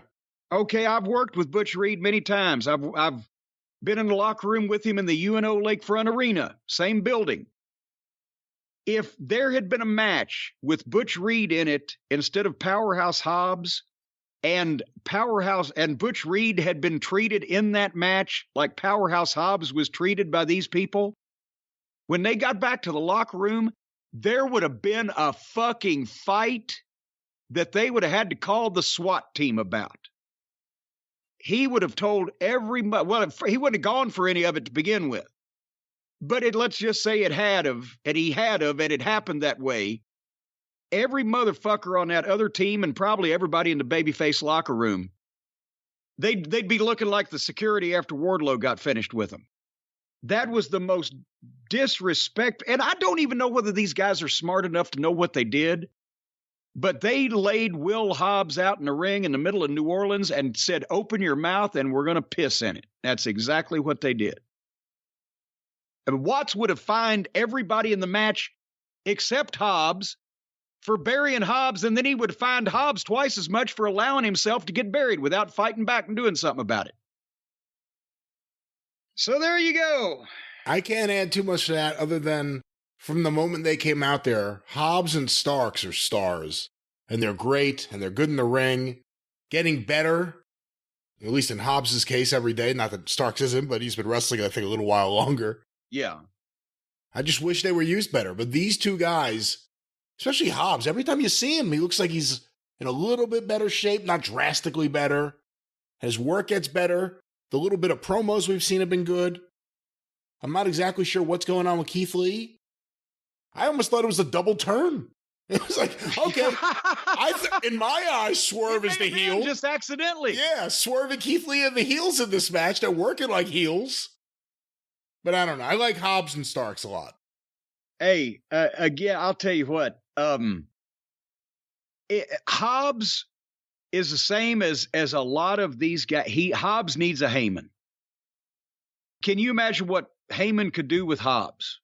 You're not talking about, for anyone listening, you're not just saying like as a mouthpiece, like a Taz. You're saying in terms of working with them behind the scenes. As a coach, as someone to take care of him, as someone to not let people take advantage of him in these matches because he's green and he doesn't know and maybe he's too nice a guy. And either these other guys are so stupid that they don't know how to work with a guy like that to make sure that he doesn't look like a piece of shit, or they just don't care. That he needs somebody looking out for him. Maybe they ought to give him his own producer and make him because he's certainly deserving of being a project for a future superstardom. They're just going to dick around and not teach him how to take care of himself, and he's not going to get over, and other people are going to get over at his expense. This was the most ridiculous thing I've ever seen. I'm not saying, and somebody's going to say, but he pinned the guy. Fucking hell. That's the problem, is that's how deep some of these modern wrestlers and bookers and or promoters think about the fucking business. He looked like shit and was pie-faced, put down, head palmed, shit canned, and otherwise made to look like the fourth wheel in this thing through the entire match. And it wasn't even a situation where, oh, we can get some on him because he's getting the pin in the end. No, you have to make him look like a physical threat. When Keith Lee and Powerhouse Hobbs faced off, and Keith Lee just reached out and grabbed him by one hand and threw him out of the ring, it was over. You just pulled the goddamn curtain back and you see that the Wizard of Oz is a little old man from Kansas. So when you said at the top that there was malpractice, that's the malpractice. Yes, that's it. I got hot for Hobbs because I think he really could do something, but there's no place to teach these guys anymore. Hobbs, read Mike Mondo's Twitter account. You'll learn more than working with these fucking assholes that are burying you. You know what we hadn't seen on this show so far, Brian? What's that?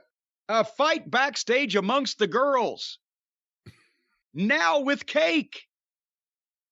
So Nyla Rose and Vicky Guerrero have a cake for Thunder Rosa. And of course, everybody thinks that it's going to go in Thunder Rosa's face. And Thunder Rosa says, do you think I'm an idiot? And she puts her hand under the cake and puts it in Nyla's face. And then Nyla's blinded by the fucking cake. So she swings at Thunder Rosa, but hits Vicky instead. Thank God she didn't really hit her. And you could tell she didn't really hit her. Elsewise, it probably killed Vicky. And then Thunder Rosa and Nyla have a girls' fight backstage with furniture, now with cake. So the only way that this show could get any worse would be to bring out the main event right now, which is, again, Samoa Joe. These guys have no luck.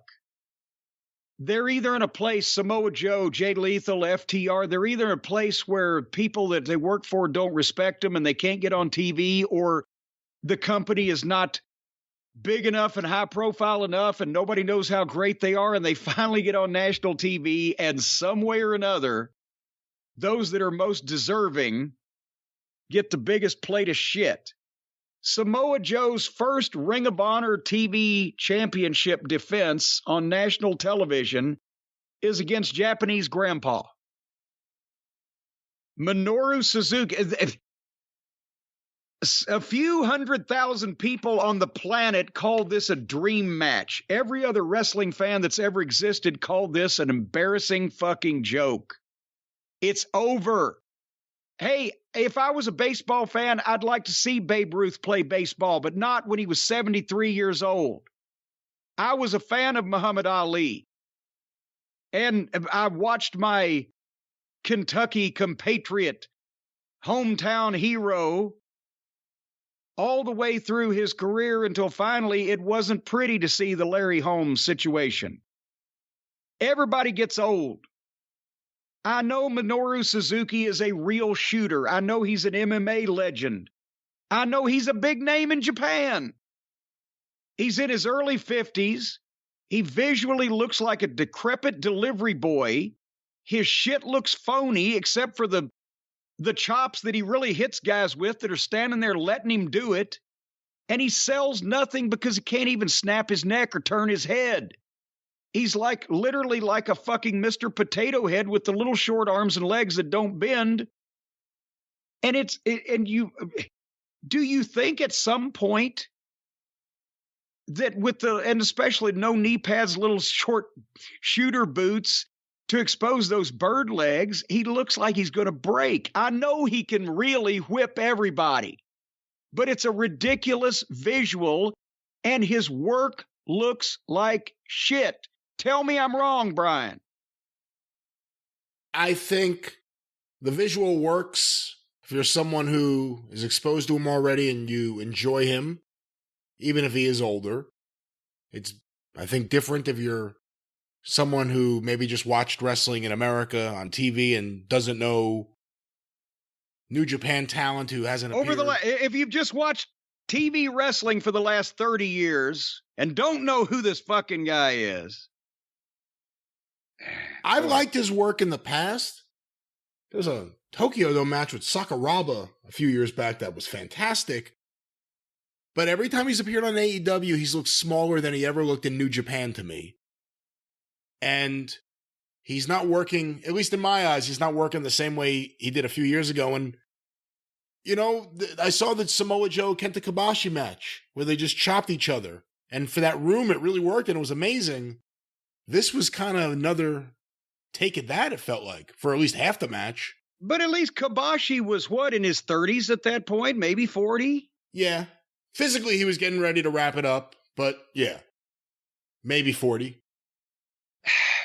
They started with the chops and the forearms, where it wasn't like Punk and Penthouse, where they're just standing there hitting each other on purpose and allowing the other one to hit them in return, and it's stupid. And I love Samoa Joe, and I love his win. I've been dying for somebody to give him a job and put him on television for the past 5 fucking years or whatever. I had to fast forward through the end of the chops. I'm just going to fast forward until somebody leaves their feet. And I did. It was Joe gave Suzuki a nice shoulder tackle. He took a bump and immediately they went to the break. Okay, all right, I'll fast forward through the break. Come back from the break. Joe is trying for a crossface, but Suzuki can't bend his neck or his back, so he couldn't get it. And then they did some slow, sloppy stuff, and then they started chopping again. Suzuki said, one more time, and they start chopping. I'm like, motherfucker.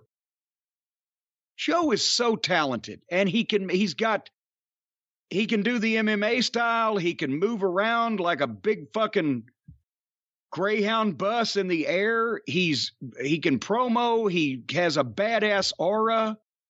The last thing you want is for some elderly, decrepit Japanese grandfather to be taking everything that Joe can dish out and smiling. That's counterproductive to anybody except the crowd they already have, which they're never going to add to with horse shit like this on television.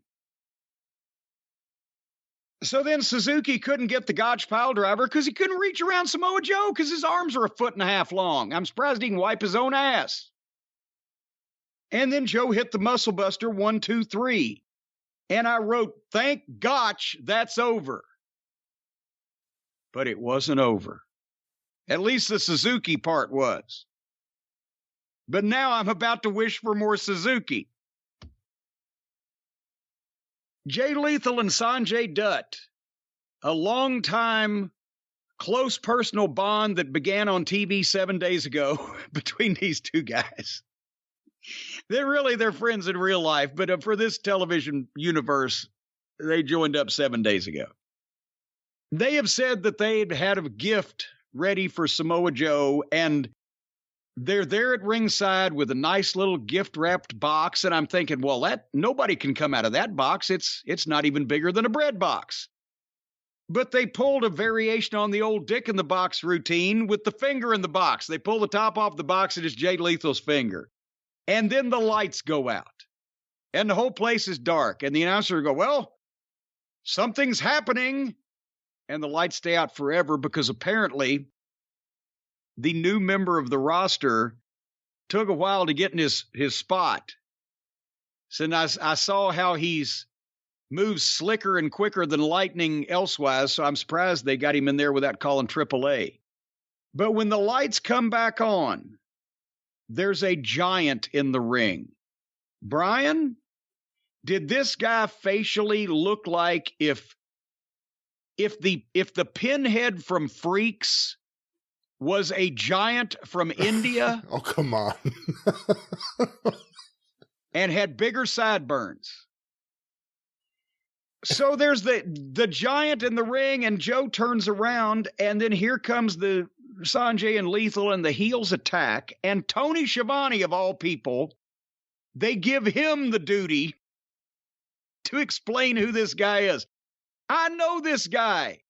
And apparently the story is Tony knows him because he's been to the workout sessions at the AEW training facility that previously we've been told was run by QT Marshall and Cody Rhodes, the Nightmare Factory, but now it's just the AEW training facility, and Sanjay Dutt's doing the working out.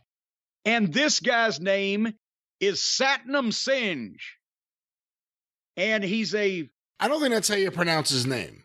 Well, I don't care, because I don't think he's going to be. He needs to be singed. Somebody needs to light a fire under his ass.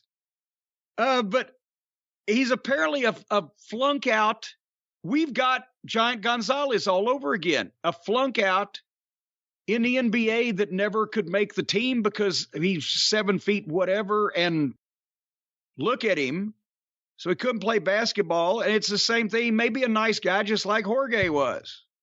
But I don't know if he's going to be as good as Giant Gonzalez was in the ring. So anyway, Satnam Singh and his 2 cohorts get some of the most horrible alleged heat. It made Jericho's business look good.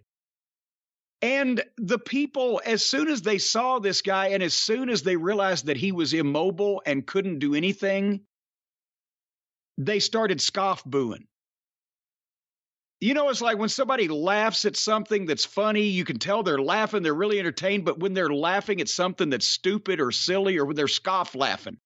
Well, this was scoff booing. They weren't booing that their favorite Samoa Joe was getting beaten up by bad guys. They were booing like, this sucks, this is ridiculous. What, we paid for this? What the fuck are you doing? They were booing like when the Dark Order attacked the Young Bucks at the end of that episode. And yes. That's the kind of boo it was. Scoff booing. And Satnam Singh's big move to cripple Samoa Joe was a double head claw. It was like, I'm squeezing your head. They just did it with fucking he's a head. All these giants are head squeezers. And Joe couldn't figure out how to sell any of this. And then the other guys are trying to kick him and punch him to do some kind of damage, but because the giant has him held there and he can't take a bump, he can't sell their shit either. So now Jay Lethal and Sanjay Dutt are the captors or maintenance men or, keepers of this flunked out basketball player that Tony Khan thinks is going to make them superstars in India. And that apparently is the story behind this. He said this. Tony Khan has said, we're going to get this guy is going to be a huge in India, and Jay Lethal and Sanjay Dutt, who they already know over in India, well, they're just going to be our featured people in India. Fuck me. So the poor Americans that are giving you your ratings and most of your ticket money are going to have to sit there and watch this fucking clown, this goddamn human dirigible, because you want to potentially get people in India. And they love the great Khali in India. I will admit that, because apparently the Indian people, if any of their people do anything good, no matter how, I don't mean anything good, well, I mean do anything noteworthy, no matter how rotten they are at it, they become God. You've seen the articles where the great Khali, those people, bless them, not only they're the last country in the world that still thinks the business is real, but they think that great Khali was a great pro wrestler, because they don't know what the fuck's going on over there with anything else anyway, right? So we get what we wanted. We want Jay Lethal, an amazing talent, to be pushed. He's going to be pushed with the world's worst wrestler in his group, and poor Sanjay having to try to take up the slack. What was your impression of Satnam Singh? You know what I feel about the lights going out and the surprise in the ring? It happens too often. Is the same guy that helped Sanjay and Jay Lethal the same guy that helps the House of Black? Are there different people that have control of the light switch? We need some, it's about time wrestling clarity. Answers these questions. We need clarity. And also, did that guy infiltrate WWE Raw on Monday night in order to screw up the finish of the AJ Styles and fucking hoo-ha match, Damian Priest? I'll give Tony credit. Just when I thought, man, there's no way to make me appreciate Almost, they find another giant They made me realize, wow, almost is like the Ric Flair of Giants. He can work, he can do promos. This guy's great. And everyone wants a Giant. As soon as they see someone who's 7 feet tall, they go for him. There are very few that have actually worked. And although the Big Show was never used right, he worked. He worked in WCW. And he learned how to work. Yeah. I don't know who this guy is. OVW did a lot for him too, come to think of it. The other big issue is you know what part of the booing is? It's not even about who's this guy or what is this. It's about we don't want to see Samoa Joe used like this. He just got here. Yeah. We don't want Samoa Joe tied to this. We'll deal with Jay Lethal and Sanjay Dutt tied to this. But we just got Samoa Joe. We don't want him having to deal with this. It's like this girl decides to finally go ahead and give you the whole blowjob, right? And then you find out that she's got dentures and the front teeth are sharp. You get something you want, and then the enjoyment is taken away from you. Yeah, I guess that's a way to look at it. Yeah. I had another point, but now I have no idea what I was going to say because there was this one girl in Dayton, Ohio. She had dentures, but she would take them out first, and I recommend that.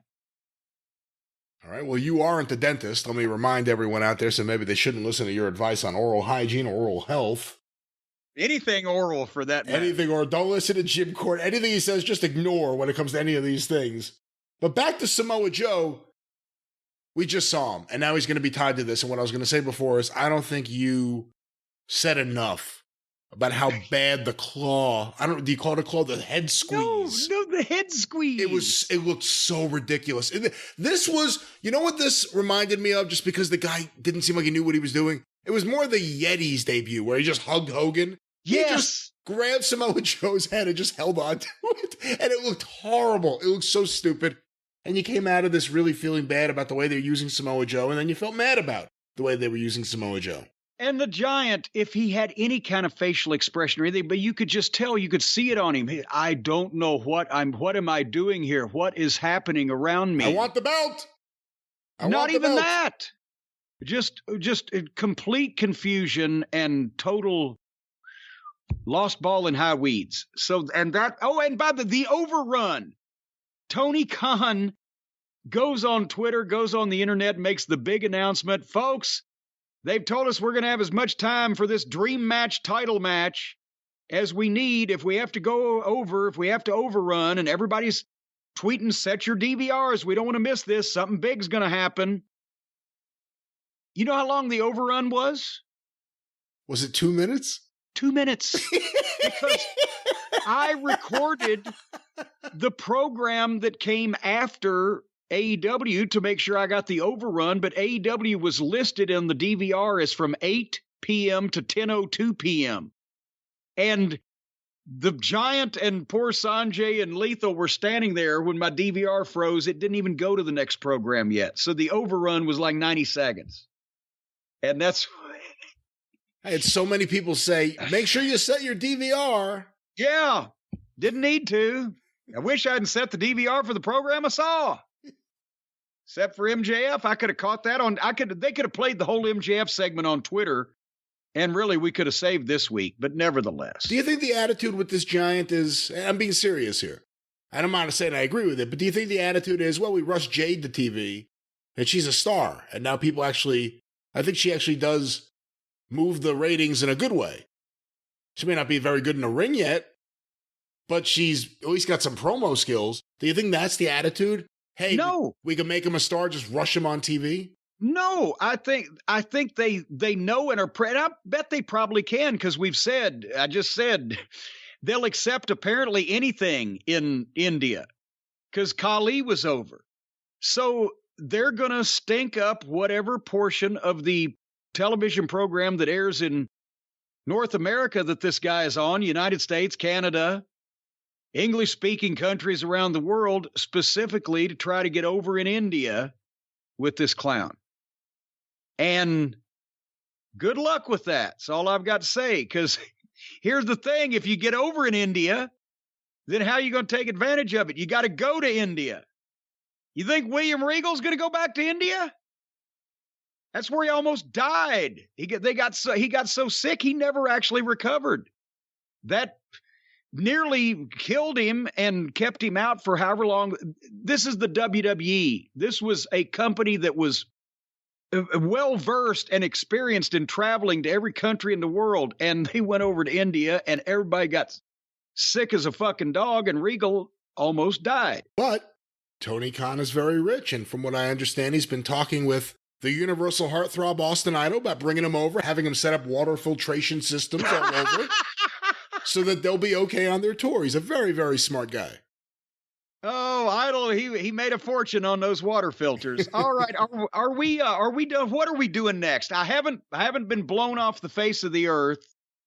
Everything in the house is mostly repaired, and we are somewhat caught up on the wrestling. So after this Easter weekend, opening day, first pitch, last pitch, whatever the case, we're going to come back with a drive-through. That's your program.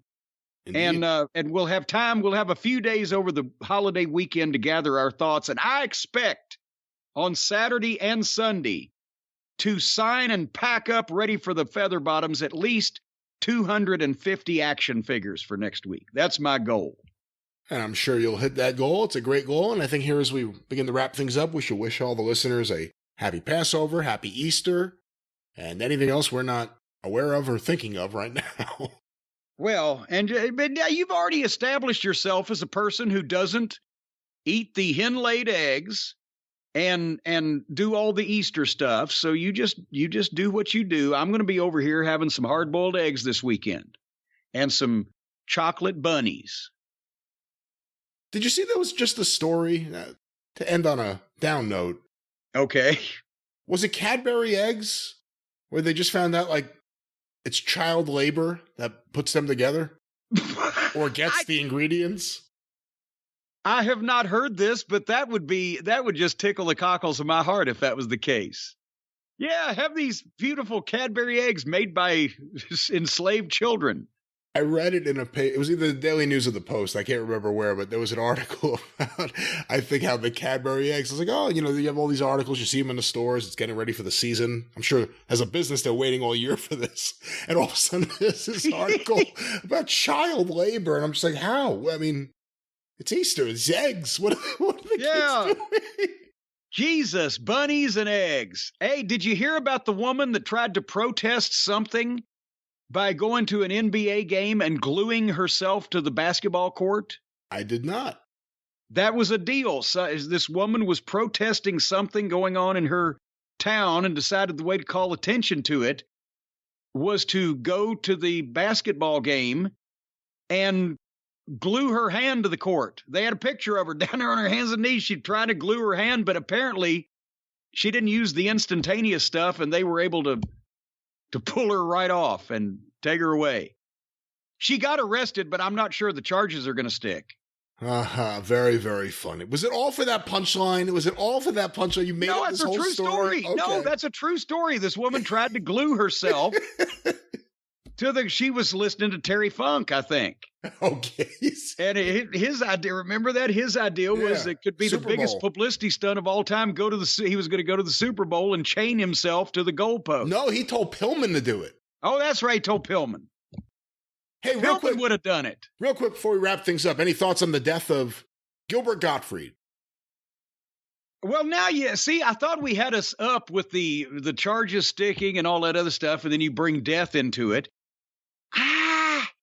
Gotta be honest, was never a Gilbert Gottfried fan particular, didn't get it, but I see that all the other comics loved him so much, it must have been one of those deals where to know him is to love him, so I feel bad about that. But I would not put him on my top 75 list of favorite comedians.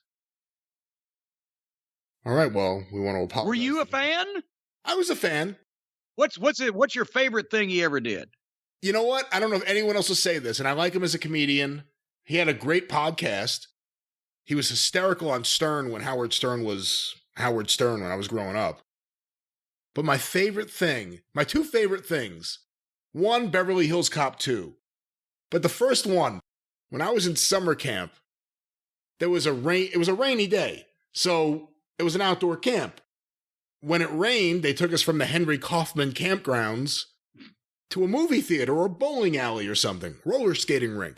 We went to the movies to see Problem Child. You ever see Problem Child? Many years ago. Well, Gilbert Gottfried plays the guy. I think he's running the orphanage with the nuns. Or no, I don't know what he's doing. I forget the exact job.